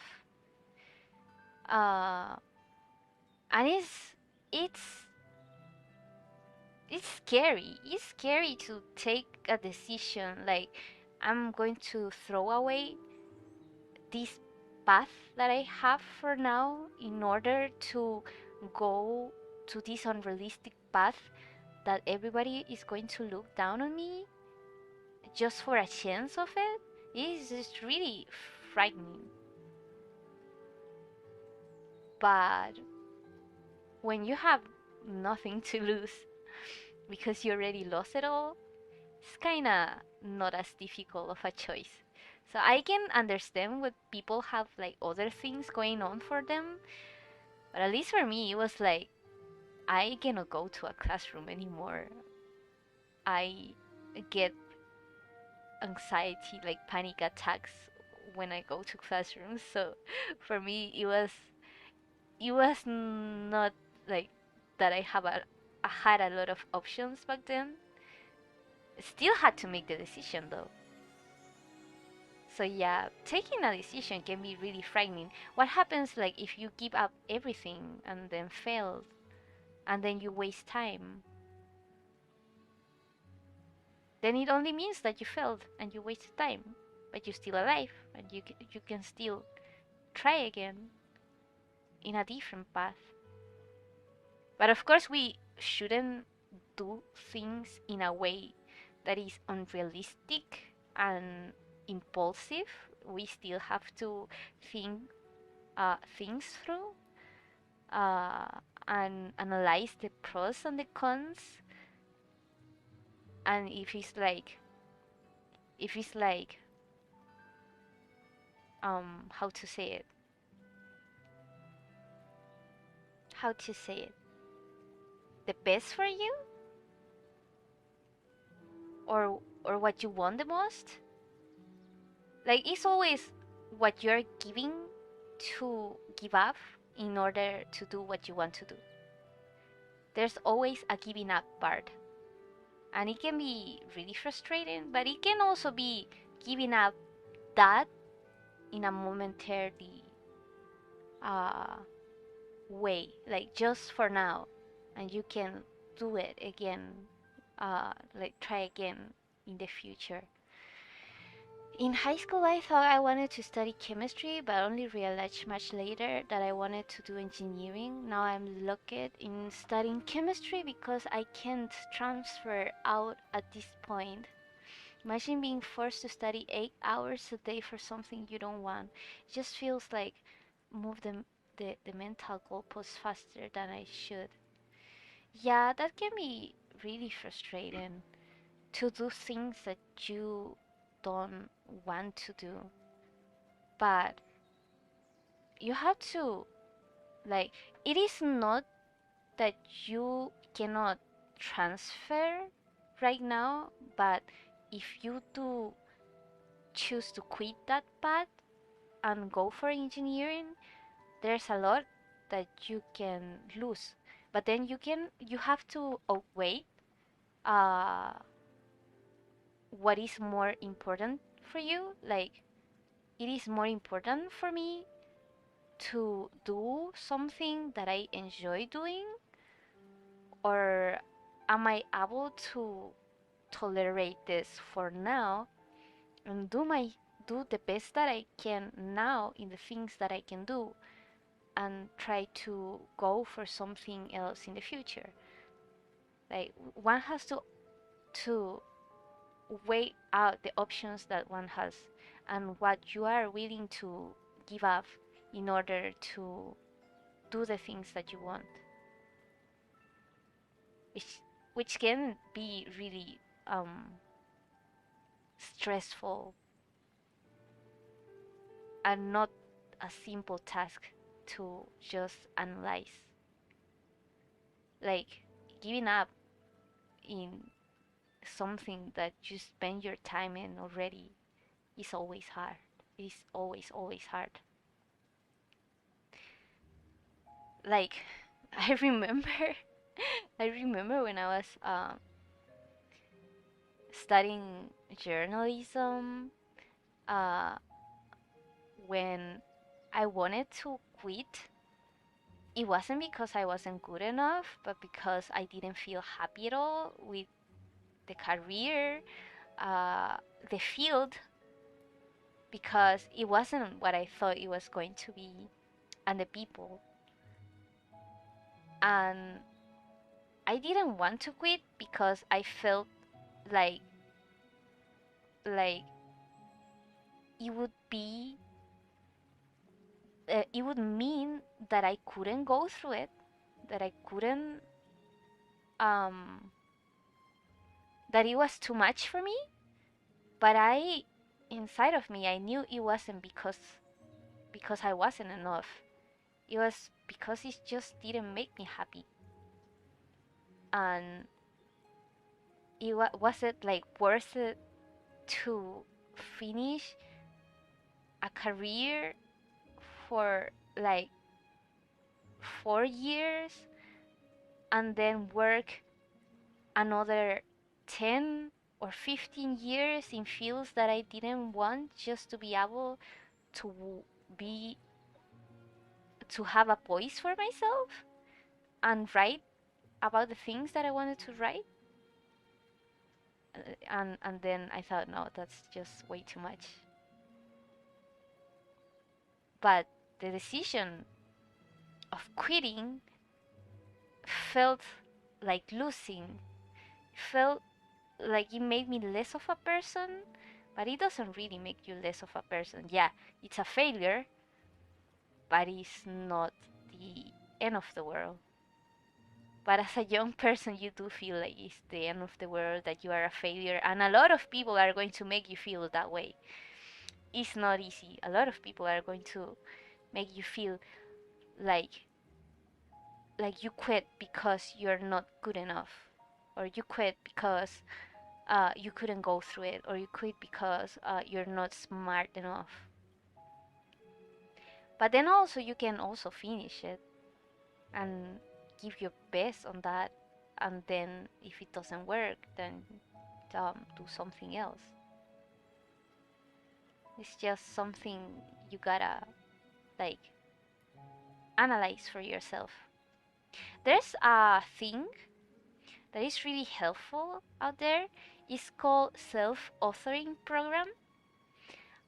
It's made by Jordan Peterson and some of his colleagues.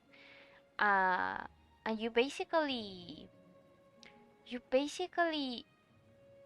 outline the things that you want to accomplish, like what I want, what kind of person do I want to be, where do I want to be from here to 6 months, to 1 year, or 2 years, to 5 years, to 10 years, and then you make a little plan of how to make it happen. So you can set your priorities straight and you can outline like what you are willing to give up in order to achieve what you want, or where you want to be, or to be the person that you want to be. So if you're struggling in deciding what to do in your future, I really recommend the self-authoring program from Jordan Peterson. At least it did help me a lot back then, and I'm seriously thinking about rewriting it with new answers, because I did write it back then when I had quit my career in China, and I had quit everything at all, like friendships, social life, everything at all. And I was deciding between um, what to like, deciding what to do with my future. Uh, I remember that I did write for a short term. I want to be try to be at least a comic artist, a webtoon artist, because I wanted to at least try my best to become one. Uh, and stop like, just so that in the future I don't think to myself with regret that I never tried it. Um, and then my other option was study biology, because I wanted to study zoology. How do you call it in English? Is it zoology? Ornithology. I wanted to go to the field of ornithology because, like, you guys know I love birds. Uh, and the ornithology field in my country is not like that explored, or that like there's not like a lot of people that decide to dedicate their lives to it. So it looked pretty cool back then. But that would mean that I would need to go back to a classroom. So it was like, am I willing to go back to a classroom in the fears of the panic attacks and quitting once again and stuff? So yeah. So that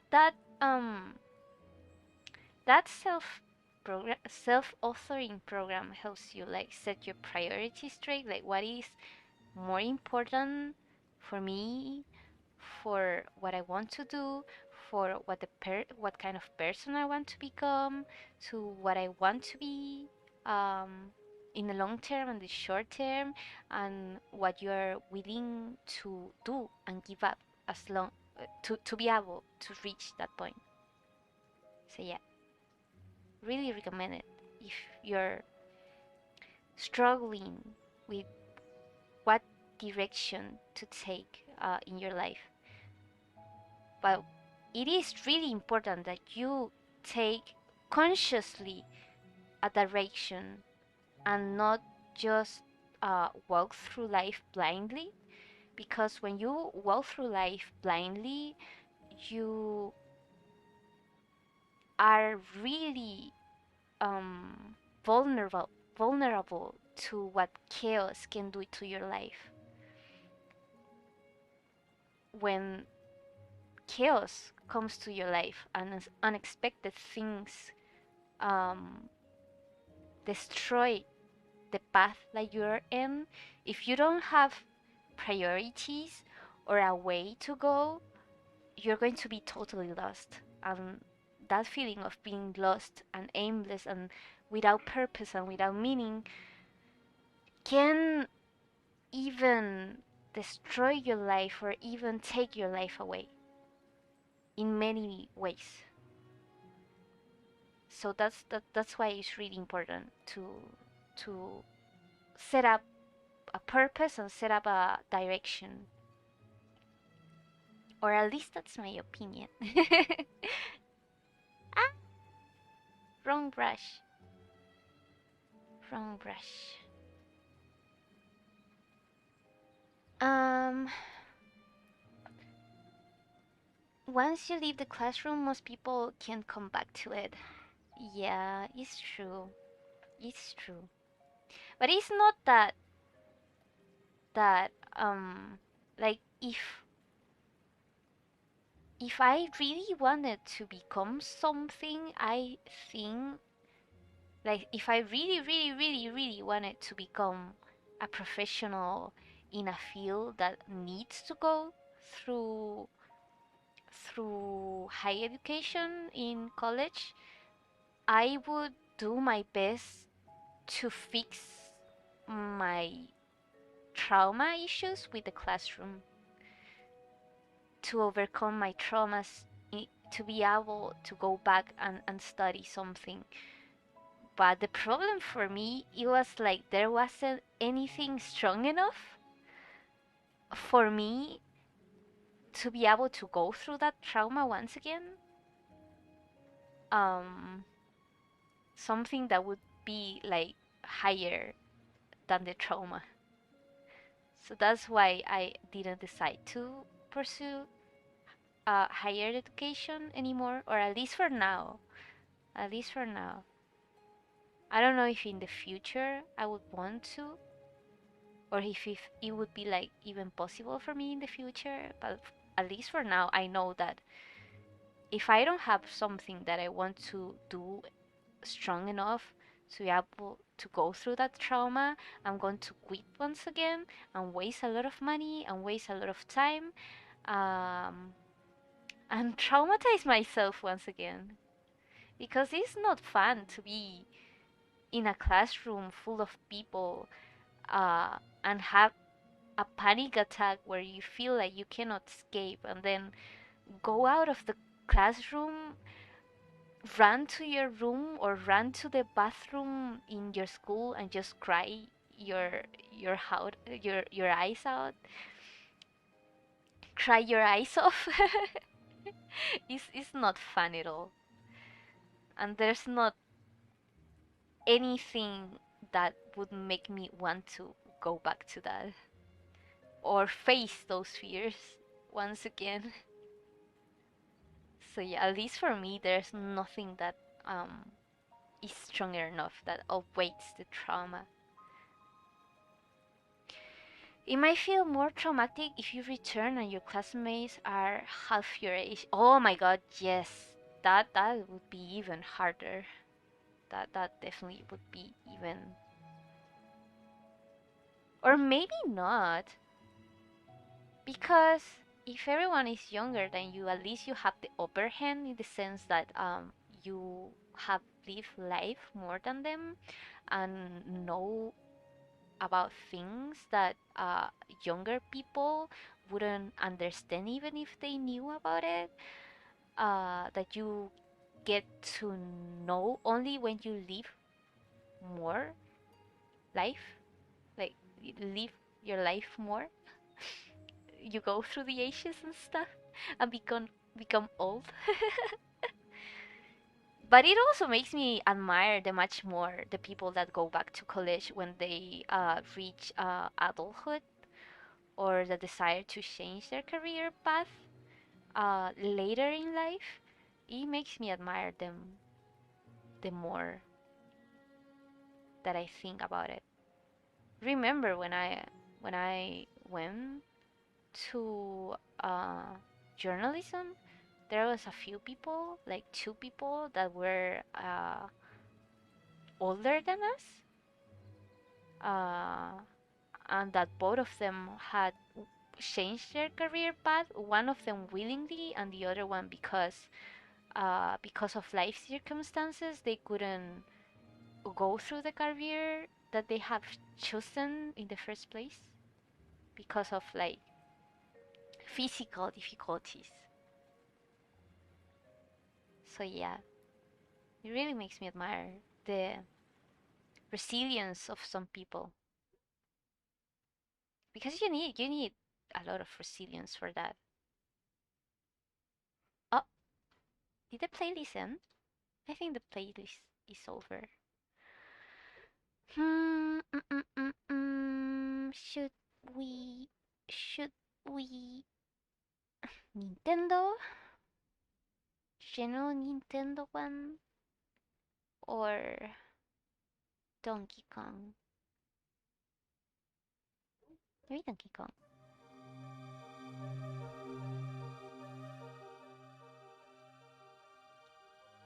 Okay. The chat. Where's the chat? Where did the chat go? Okay, I see it now.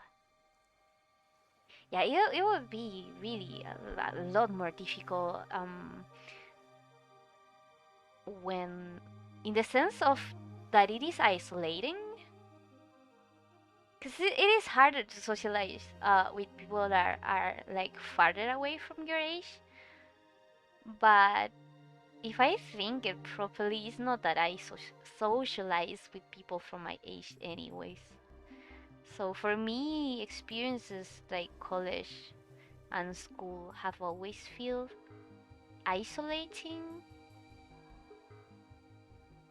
So it wouldn't be as much as because you feel left out, like a fish out of the boat, but because, at least for me, because of the resilience that you have to have, and the courage that you also have to be able to go to higher education further in life. I should save. Hello, Blueberry. How are you? How's your day going? Oh my god, I love so much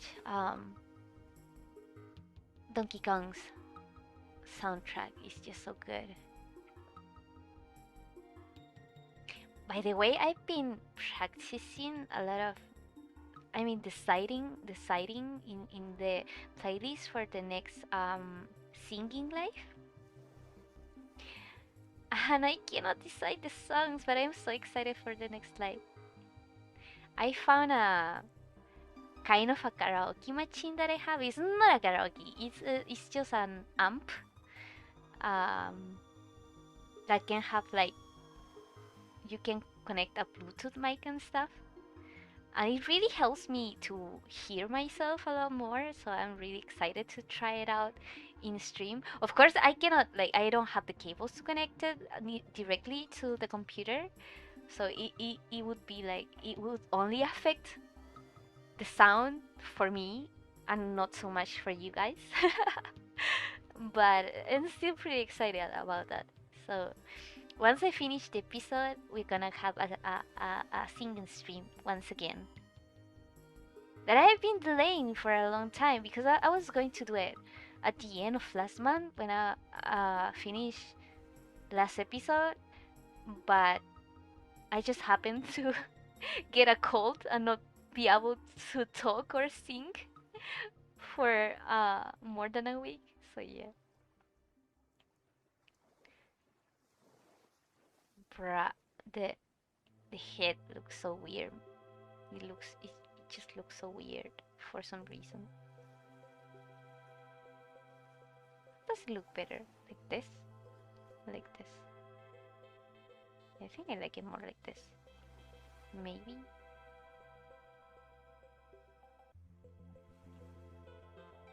Oh my god, this is my favorite song in Donkey Kong. You fine? I'm glad you're fine. I'm glad you're doing well. We're doing well here as well.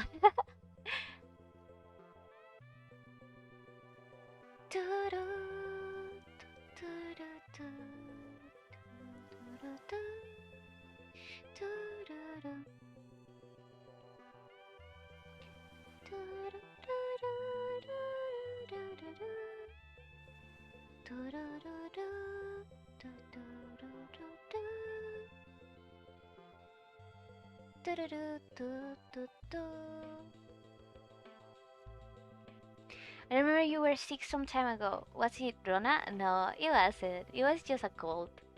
It's a regular bad cold, but a really bad one. Or at least I don't think it was. But I was really worried that it was because someone close to my family uh got like someone that worked for that person close to my family got the virus. But we didn't have contact with them, so it was really hard for them to pass it to us. But yeah, it was my brother got a cold out of nowhere, uh, and he passed it to me. It really sucked. Do, do, do, do, do. Or at least I don't think it was. But if it was, then it wasn't that bad. But I think it was just a cold, like a regular cold. And my fever it wasn't even that high. And yeah, yeah, my fever wasn't even that high. It was just like 37 and something.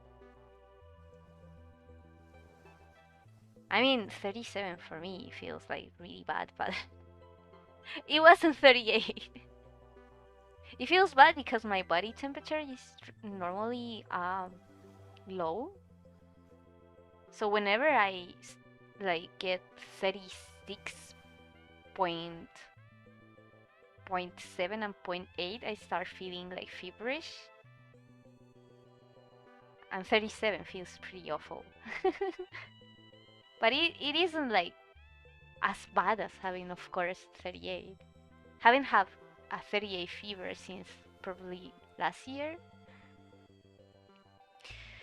I'm still studying to cross-reference with the medical journals from over a year ago and find what exactly happened. Mm, I have my theories. I believe the most like um accepted international theory that is out there that it came from a lab, but I'm pretty sure that it would be really hard to know for certain the truth on this we don't have the Communist Party of China anymore.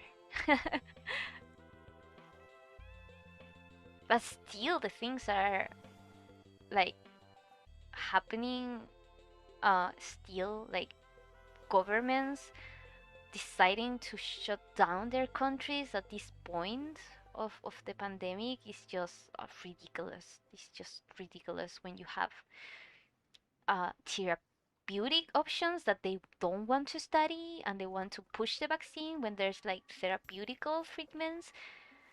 Like, at least study them. At least freaking study them. If you don't want to recommend them because you are not sure, at least study them. But they're not even doing that, and they are just like asking people to take the vaccines. And it's not like I'm an anti-vaxxer and stuff. I do believe in the science of vaccines, but we don't know the long-term effect of those vaccines. And if you're young, then you should be more worried about the long terms.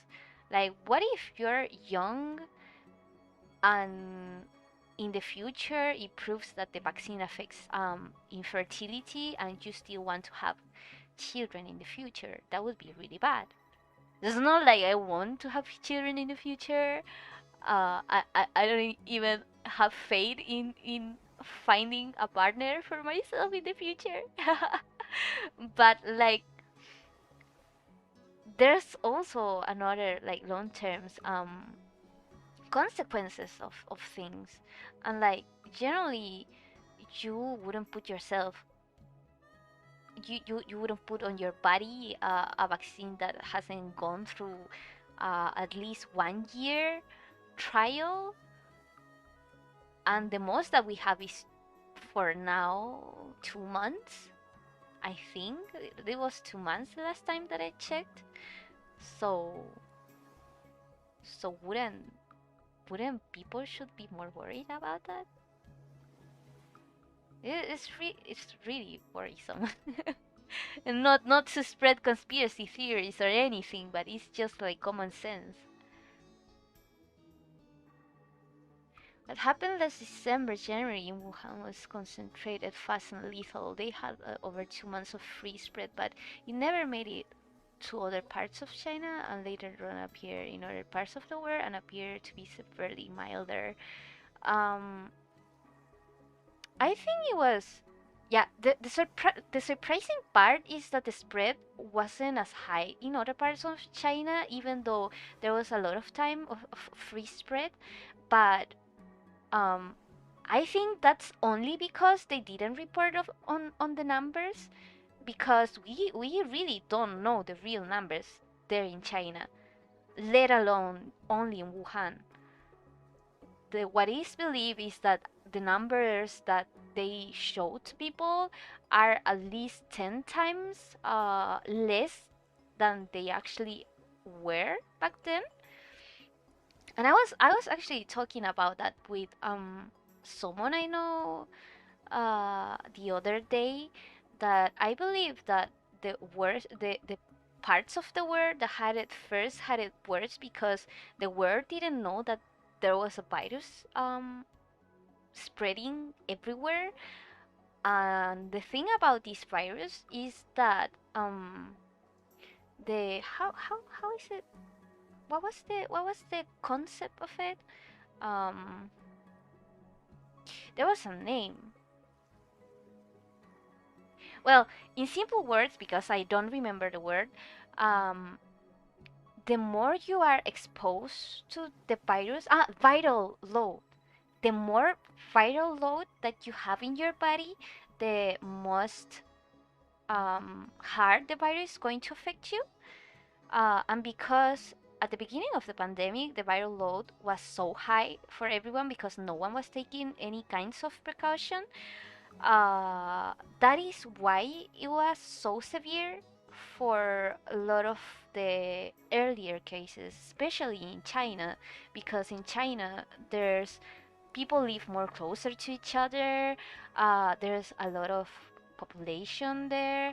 There's not a lot of hygiene. Like people will go to the streets and just spit in the street and talk loudly and close to each other, and street hygiene isn't really good. Apartments are really close to each other, and some people too live really close to each other, and spaces like subways and stuff always are cramped, and streets too are always cramped of people. So I think that's why we saw the images that we saw in the early stages in other countries, because of how much viral load there was. And that is why in other countries, like such as the one that I live in, uh, it never reached that point, and we actually never close up our economy completely. Like um, even if we have quarantine, you can ask for permission with the police to be able to go out to work and stuff. Of course, some businesses are closed, but like restaurants and stuff were never closed. Like they did close the malls, but restaurants and stuff were still open, and it was a lot of it was like personal decision from for the people to close their own businesses. But it wasn't like in some parts of the states or in China where you were forced to close down and were not able to go out no matter what. In our case, we did have a way to go out, and a lot of businesses didn't close, and we are still fine. We are just fine. The numbers weren't that bad. So that's why I find so like ludicrous. How do you say it? Lu lu. Let me write it. Oh, this is also one of my favorite songs. Ludacris. Wait, Ludicrous. ludicrous. Ludicrous. That's why I find it like so ludicrous that a lot of countries even now are deciding to close down when you know that if a healthy adult and younger people have the virus, they have a 99.8% of surviving. A 99.8% of freaking surviving, and they still closing down the economy. It's so stupid. Uh, the thing is true. There is strong evidence, information I collected, that hospitals outside of Wuhan were mostly empty. Yeah, they purged all the hospitals to prepare for something massive, but it never came and mostly ended in Wuhan. That is true, but there is also people that wouldn't go to the hospitals in fears of um, them recognizing that they had the virus, because you know that in China and a lot of places, if you have the virus, they're going to close down your doors and like stick stuff outside your door and you would not able to go out at all, and it's really bad. So yeah, but you know that in China really early on they closed the flights from everywhere, from Wuhan to everywhere besides internationally. So people could go out of Wuhan to other countries, but not to other places in China. So it was like, yeah, let's quarantine China, but not the rest of the world. Which was like, if we're getting fucked, you all will get fucked too. So yeah. Um, and you know that the quarantine in China was really bad too. And for infected cases, Wuhan had much higher case hospitalization rate compared to uncontrolled spread areas in other parts of the world. Yeah, that's true as well. Hello, I'm a G2 fan. Oh, a fellow G2 army! And I recently stumbled upon the drawings on the small comic you made of their League of Legends team. Just wanted to say that those were some amazing drawings. GG. Oh my god, thank you so much. I really appreciate it. Did you watch G2's game today? It was awful. It was so awful. They Oh my god, the team composition was so bad. I wanted to scream so bad. I want to like they just entered the draft so bad. They literally entered the draft so bad. It wasn't necessarily bad in theory, but the thing is like against the team composition of the enemy team, it wasn't really good because they had tanky champions such as Alistar and Sion. And G2 didn't have like a reliable sort of um, outburst damage that was good against tanks. So I think it was lost in drafts, but they also made a lot of mistakes, and Wonder kind of inted a lot. So yeah, but yeah, it's still fun. G2 games are always fun to watch. I'm probably going to watch it again later. It was a good early game comp, but it falls off really hard late game. Yeah, if, especially if, for example, the Rumble doesn't get to go to other lanes and influence other game lanes, and if Jace doesn't get ahead, then if Jace doesn't get ahead, it's completely trash, like completely trash. And in this case, Wonder kind of inted everything early game, so it was completely trash, and he was irrelevant throughout all the game. And Jin is not good against tanks. Jin is not that it doesn't have that outburst of damage that other ADC have. So yeah. Yeah, it doesn't have a lot of DPS. It doesn't work against tanks at all. Zero 3 weak incoming. Oh no, no, no, no, no, don't say that. But what do you think that would happen if, because Rogue, right now Rogue and G2 are once again um tied in the first place. So what would happen if G2 wins their other games and Rogue wins their other games? Do you think that there would be like a tiebreaker for the first place? Because the first place has to choose the one team that they are playing against, right?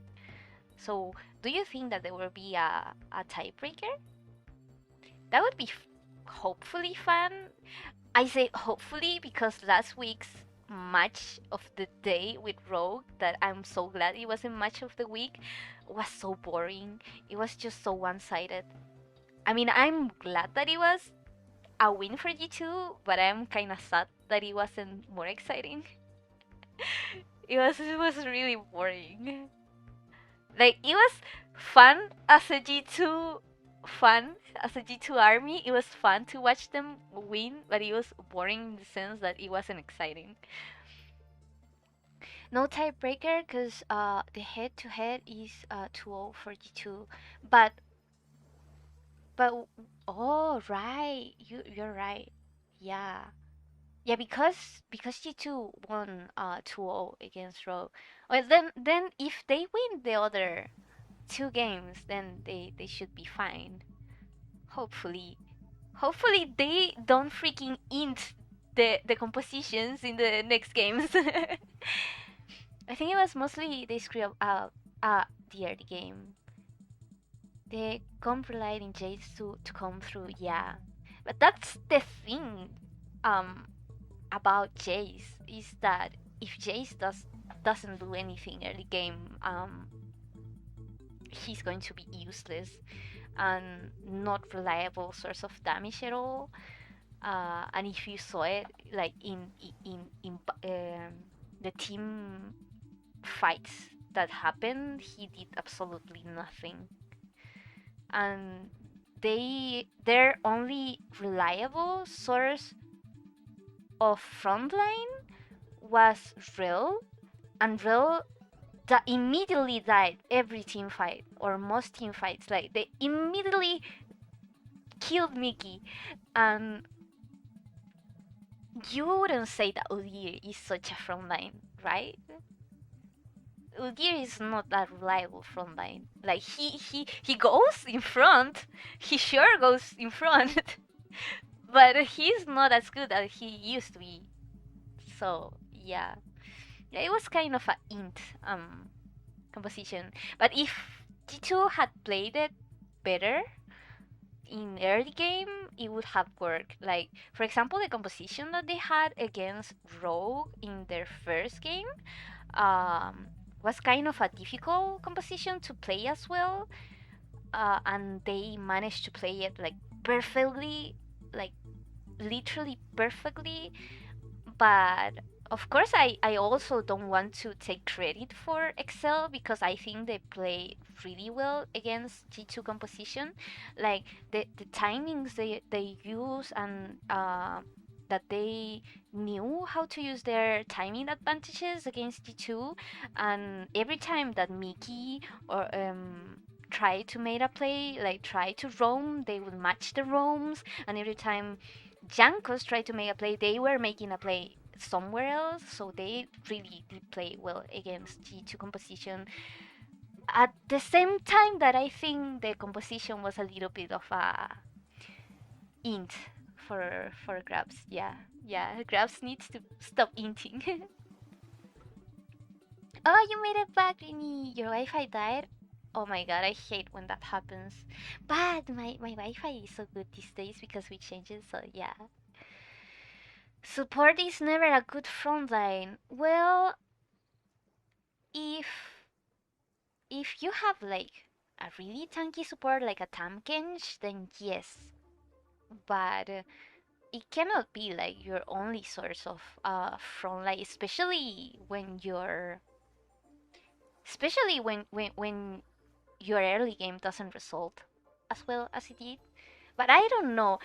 I like the Rumble pick and I like the Jace pick, but I don't like them together. I feel like they don't match together. And the synergy with Jin wasn't really good either.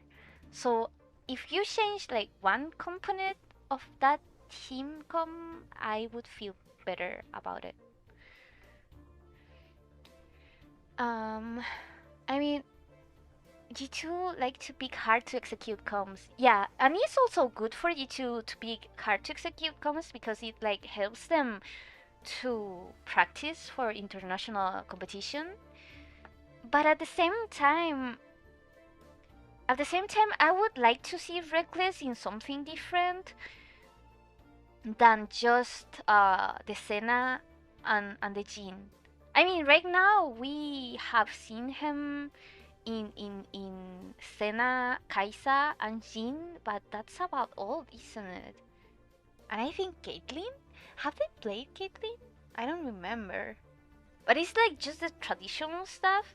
I would like to see him like in a Tristana or in a Saya if the opportunity comes in something more self-reliable with more like a outburst kind of damage instead of like more utility like the Jin or Senna are, but just more variety overall. Well, he's still a really good player, but I would like to see him like in more different kinds of picks rather than just the Jin and the Senna. Because how many games of Jin have we had the last weeks? Haven't all of them have been Jin, and people just don't ban it. Well, because it's not like a necessary ban, but yeah, I really want him. And he said it himself. Oh no, he did play Kaisa the other day, and he actually did a really good place in Kaisa. But like we have mostly just seen the Jin, and like he looks amazing in the Jin, but I just want to see him play more stuff. I mean, Excel is good, and I love Patrick, but they are boring to watch. Yeah, because they usually are the type of team that choose scaling compositions uh, and don't do much in early game. They are actually one of the worst teams in Europe that in terms of early game. So yeah, they're pretty boring. But this one was actually decent, and Patrick did really well in that Tristana. He did really carry the team with that Tristana. Better to win now than in playoffs. Yeah, true. That's totally true. But you know how G2 is in playoffs. They always save it in the last time, in the last second. Losing bracket. They want to go for the losing bracket. I'm going to sleep and tired is 1 a.m. Oh, it's really late for you. Thanks for coming to the stream. And thanks for the conversation. I love talking about G2. I don't have many chances of talking about LOL esports on G2, so come again. I hope you come again. And also good night. Have a good night. I won't try to attempt to read that. Oh right, he played Sivir in his first game. I really loved his Sivir. I really loved that. Hope he does it again. I know the next one is Mercibuco, something like that. This is Tristana would be a good reckless pick. Reminds me of 2018. Yeah, I really want to see it. The team doesn't like to play around bot lane. You mean G2? But I think they can play around bot lane. It's just that lately they've been just playing around mid and top, but they have played around bot lane too. But Reckless does like to have like more utility and like just step back and let the team do its thing if they want to. So yeah. Hello Marcus. They can play around, but they don't draft for it. Yeah, they just haven't draft for it. They go into a game and play for whoever is ahead. But like the smart thing about G2 is that they can play in around every game. It's just you never know what they'll do, and that's just what is fun about G2 as well. Okay, this is the last panel that I will draw because it's also the last panel from this page. I still have um 2 pages to finish, 2.5 pages to finish. You would say 3 because it's 2.5, but like let's say 2.5. It makes me feel better if it's just 2.5. We're gonna finish this one on stream and then I'm gonna go have dinner because it's already 9:30 and we have been going for about 2.5 hours, if I'm not mistaken. What is this? What is this? Huh? What is? Why do I have? Ah, because that was a copy from. That was a duplicate from the layer from above. So yeah. But can I just? I think I can just copy the face, the skin layer, and the hair layer to not draw it twice. Oh my god, I forgot! I forgot to draw the little hand. Thank god I noticed.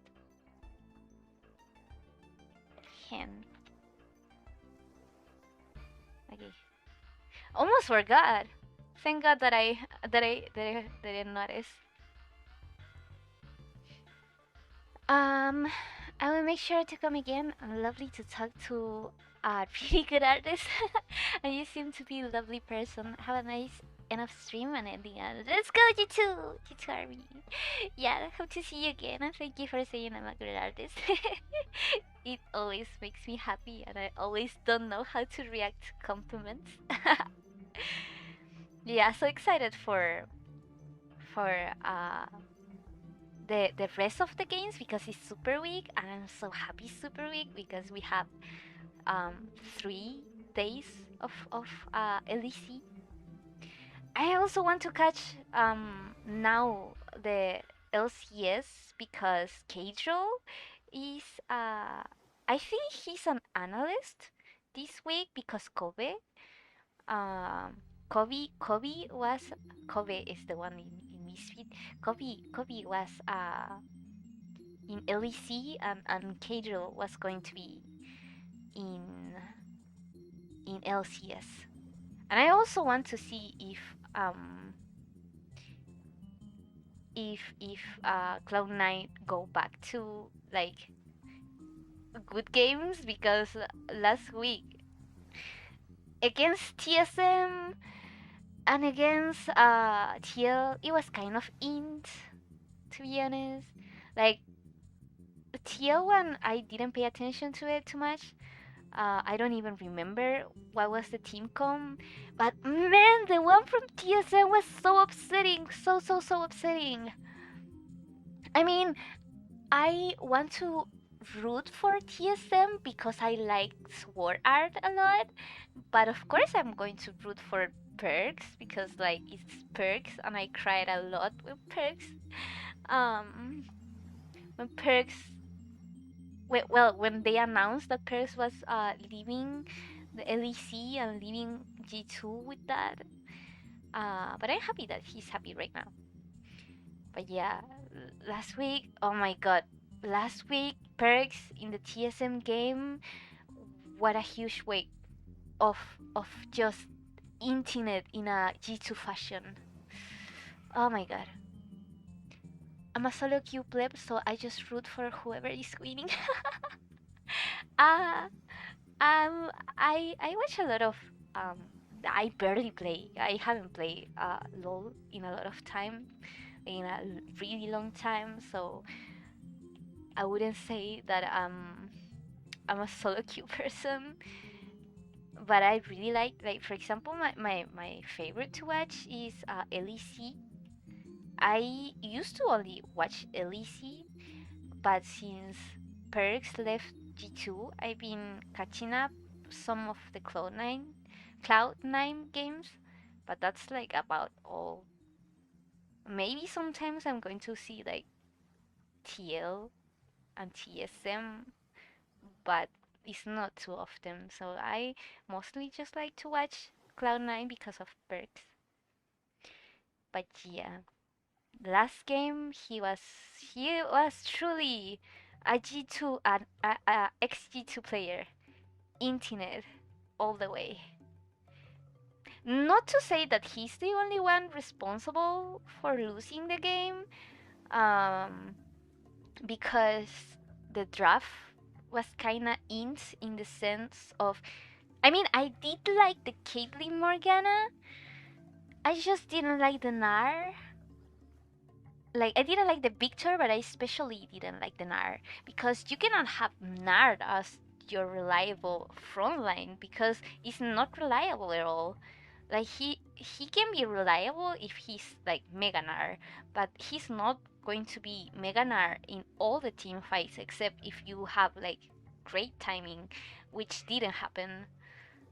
So yeah, and I cannot believe how they had such a big lead in the early game. Blabber was like an universe far from Spica. Like Spica was in a really bad spot, and they managed to through it. They absolutely managed to through it. In my opinion, it takes talent to through that type of game, but it also you also have to give like kudos to TSM to not just FF, just not FF. After such a huge early game lead, because Ekarim was like massively far away from like massively behind from Blabber. What? Wait, what? Oh, I thought I painted it in the same layer. So yeah, Blabber was like massively ahead of Spica, but somehow in the end, because of the team plays, and I give a lot of credit to Squad, um, they came back, and it was like wow, it was like how, but yeah, it was a lot of kudos to TSM, but at the same time, G2 just threw it. But I wonder what it was. It was like teamcom. Well, a lot of it, I believe, it was teamcom, but it also was like maybe overconfidence. I don't know.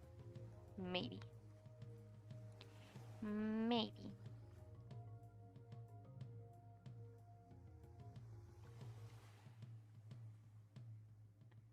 What happened? What? Why is it moving? Okay. I was like, was it saving? But it wasn't. Um, I thought the hand was a little bit more similar. I still need to redraw it. Maybe it was a little bit bigger in in this layer rather than the other one.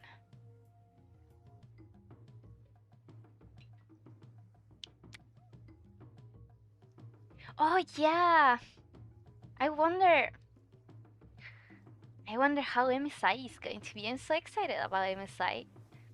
We didn't have MSI last year, and it's kind of a boomer because like a boomer. I mean, not a boomer. A boomer is something different. It was kind of a bummer because like imagine seeing G2 with their cap spot lane in last year MSI. It would been like so fun to watch, but it would also probably would been so hard for you too. But it's going to be in Iceland. Isn't that exciting? It's pretty exciting.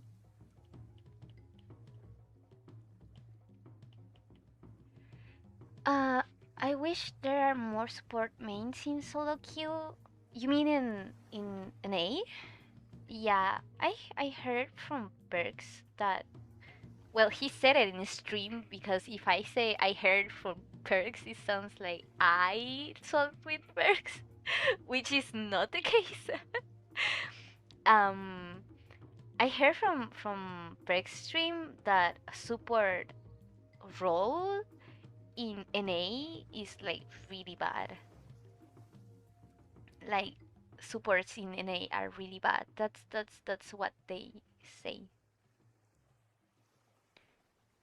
Watching pro play and then seeing my team going AFK running it down is a constant pain.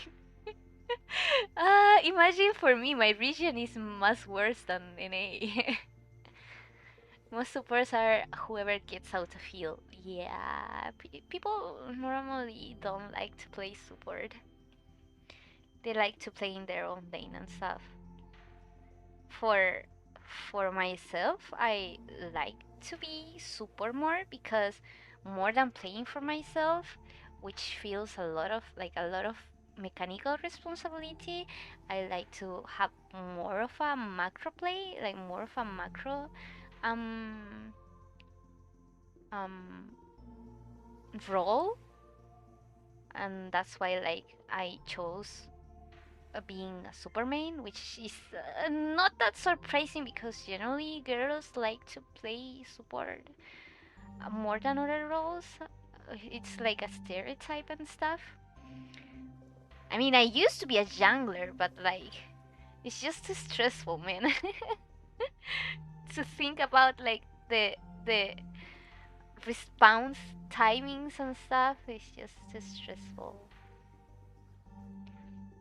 A lot of people just don't know how supers have the highest influence at all. Yeah, because as a super you have to keep vision, but the problem about solo queue is that a lot of players don't mind vision at all.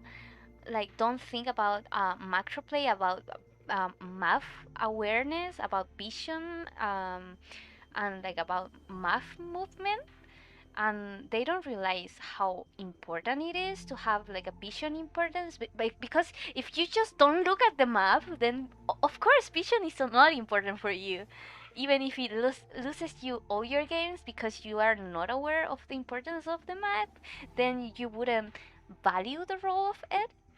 um but also, what a lot of people don't like about solo queue support or solo queue bot lane, in general, is that like you have to depend it all in um, your your partner, your game partner in lane.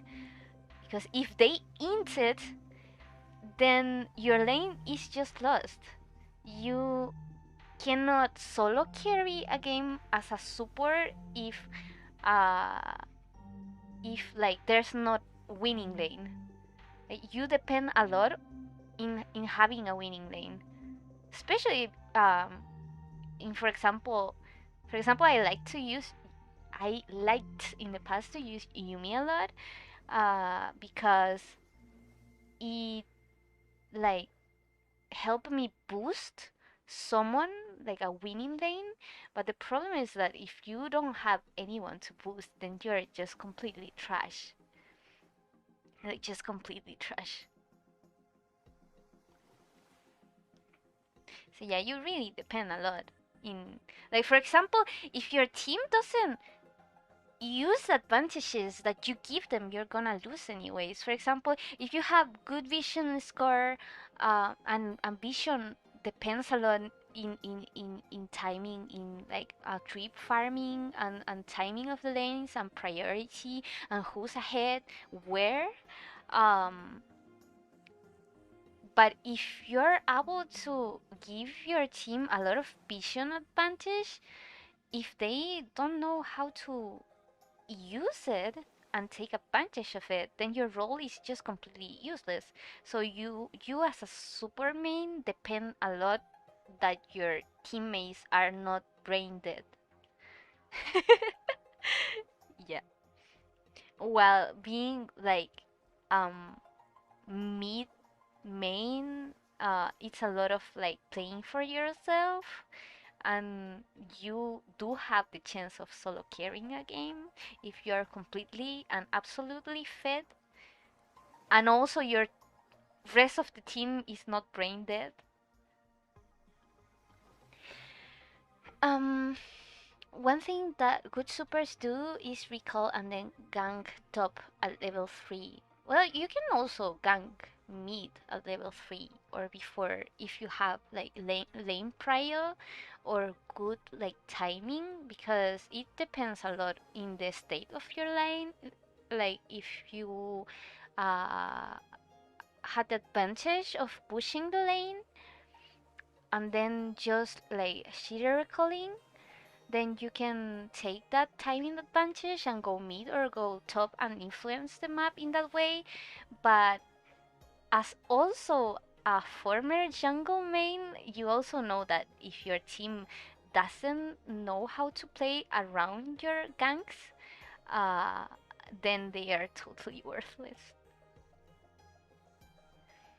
So yeah, probably a lot of people don't like to, especially in lower elos, don't like to play as super mains, is because one, it relies a lot in your teammates, uh, and second, a lot of people just don't value the importance of map awareness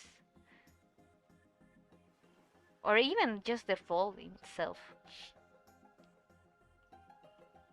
But also, the good thing about that is also that you don't game blame as much, but also if good things happen because of you, even if you carry your game or win because of you, they will never appreciate it either. So yeah, it's like less responsibility in the sense that they don't blame you if something goes wrong, but it is also like less recognition if you do something good at all.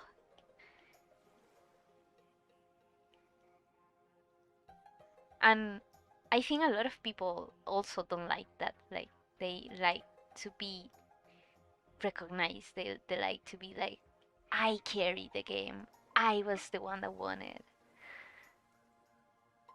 And for me, it's just like I want to win. I want to help my teammates and just win. But the problem also with NA is that like they don't play a lot in the side lanes, and they don't like they focus too much in just like their own lanes, and the play between lanes is not as organized or as good, and they like timing recognition is not as good. It's not as good, and like I said, their play into the side lanes is really bad compared to other regions. So probably that's why supers are not as good in NA. But like, what am I to criticize NA? My region is much worse.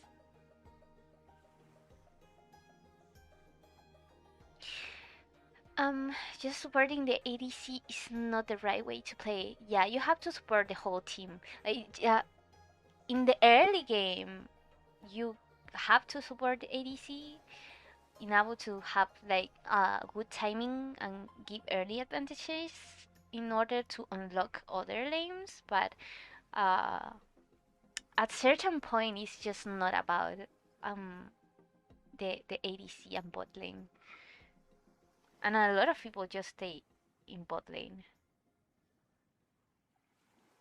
But also it comes from stupid irresponsible ADCs that whenever you leave them alone in the lane, they just go and die alone. It has happened to me a lot that I recall. I mean, it's important to recall together, but sometimes you have to leave your ADC um, alone in their lane to have advantages in other lanes. For example, if you have a advantage already in bot lane and there's nothing to do in bot lane, of course you can take that advantage to other lanes. But sometimes if you leave your lane, they just throw that advantage to the Thrash and they blame you like, why did you leave me alone? It's like, why are you brain dead and go to die alone and throw yourself into a 1v2? Like, do you think you're faker or something? It's really fun. Really fun. I love the game. Um, these champs don't rely on gold XP, so they can roam no longer uh, for longer than any role. But at the same time, you cannot like just sacrifice yourself and like not lane at all. Like you're not like pure self-service. You have to mind yourself as well to not like be behind. But it is like also not a thing of just staying for the goal all the time. So, being a support has to be a really selfless role. Well, except if you have like more of a carry type of support, then you are allowed to take more like kills and stuff. But yeah, a support has to be selfless. And also if your lane is dead, then you have to just abandon ship and go somewhere else. Try to influence somewhere else if you know that your lane is kind of lost.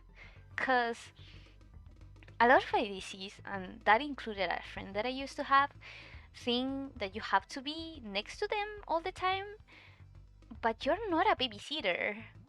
As a super, you're not a babysitter. If you cannot make advantages in bottom lane because it is already lost, then you have to try to make those advantages in other places. Um, I remember playing like with a friend, and he would get mad whenever our lane was losing, and I like abandoned him for a different lane. Uh, and after the game, he would be like really quiet, and you could notice that he was kind of mad if you like had fun in a different lane because you were able to influence the other lane and get your other laners fed, but not the bot lane.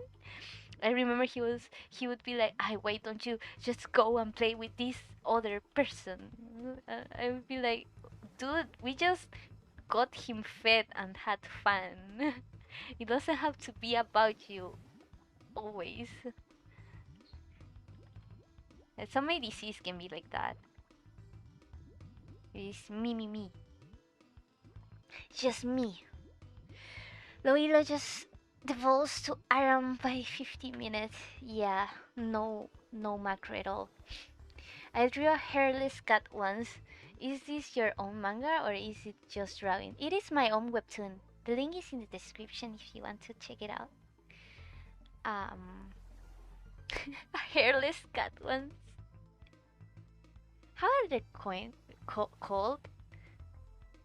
Sphinx? No, nothing like that. What was the name of the hairless cats? Yeah, I'm drawing Blank, which is my own webtoon. It's you can read it for free in Webtoon Canvas. So yeah, some ADCs are just so selfish. They think that the game the super role revolves around them. But it is not like that. Oh my god, it makes me want to play.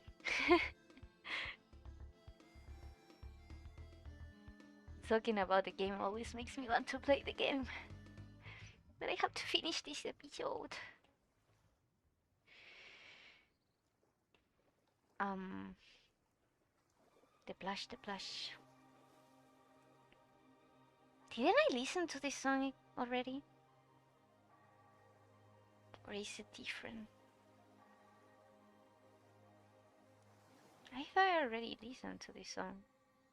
Wasn't it one of the first ones? I know this one is a little bit different.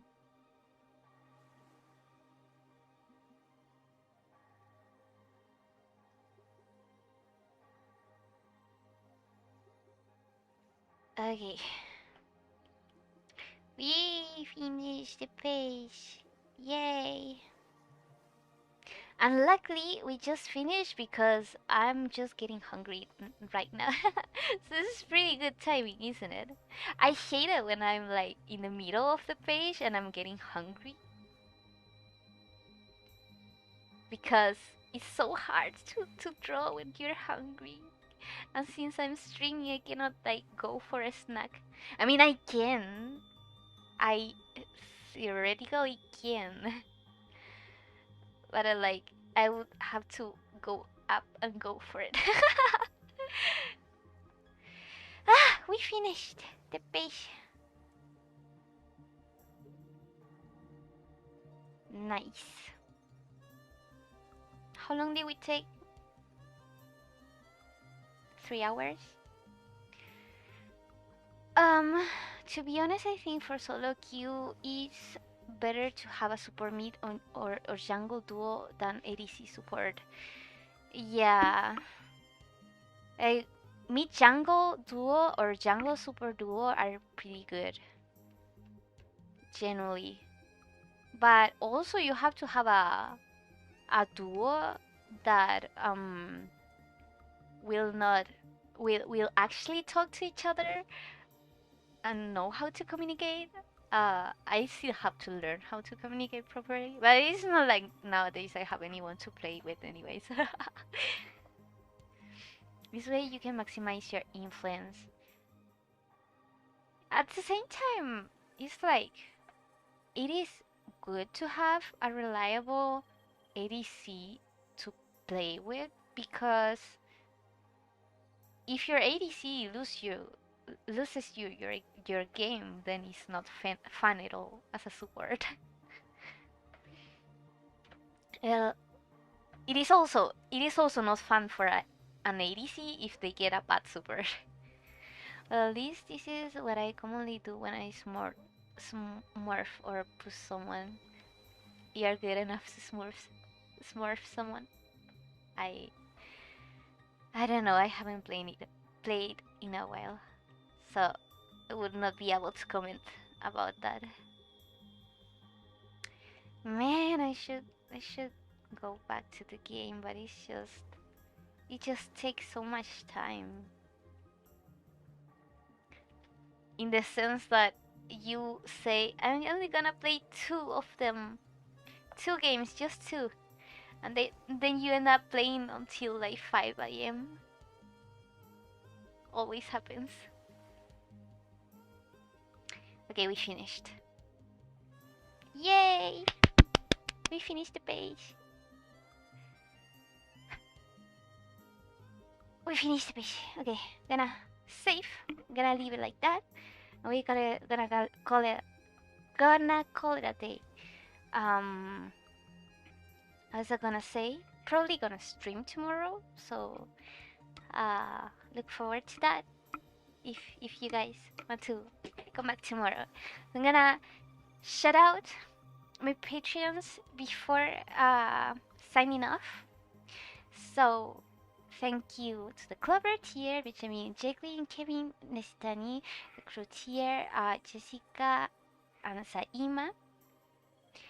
To the loot tier, Adeline, Angelica, Ariana, Ciara, Claude, S, Irda, Jacqueline, Jasmine, Kate, Carly, Lisa, Mac, Marcel, Mary, M Team, Rihanna, Savannah, Stella, Sydney, Tisha, Sigon Bistin, and Big C for June tier, Bonafide Chuck, Nina tier, Amy Audrey, and Midnight and for Noctober tier, Ayer and Frank. Um, Thank you so much everyone for coming.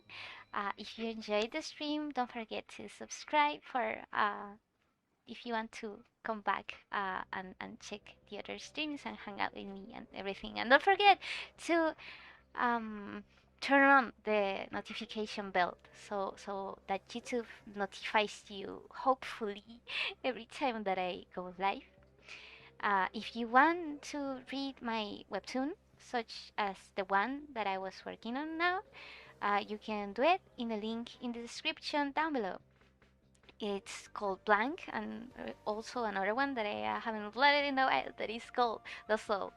I'm probably gonna take another break from it this month because I got late from my schedule because of the end of last month. So we're trying to go back to schedule.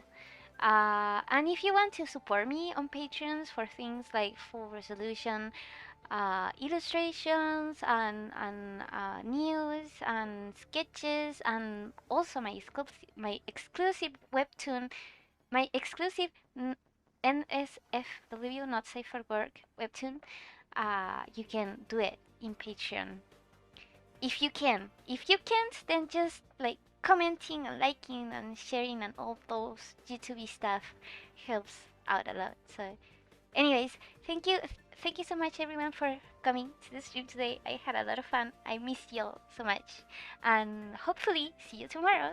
Bye bye. Also, eat your meals. Bye bye. Bye bye.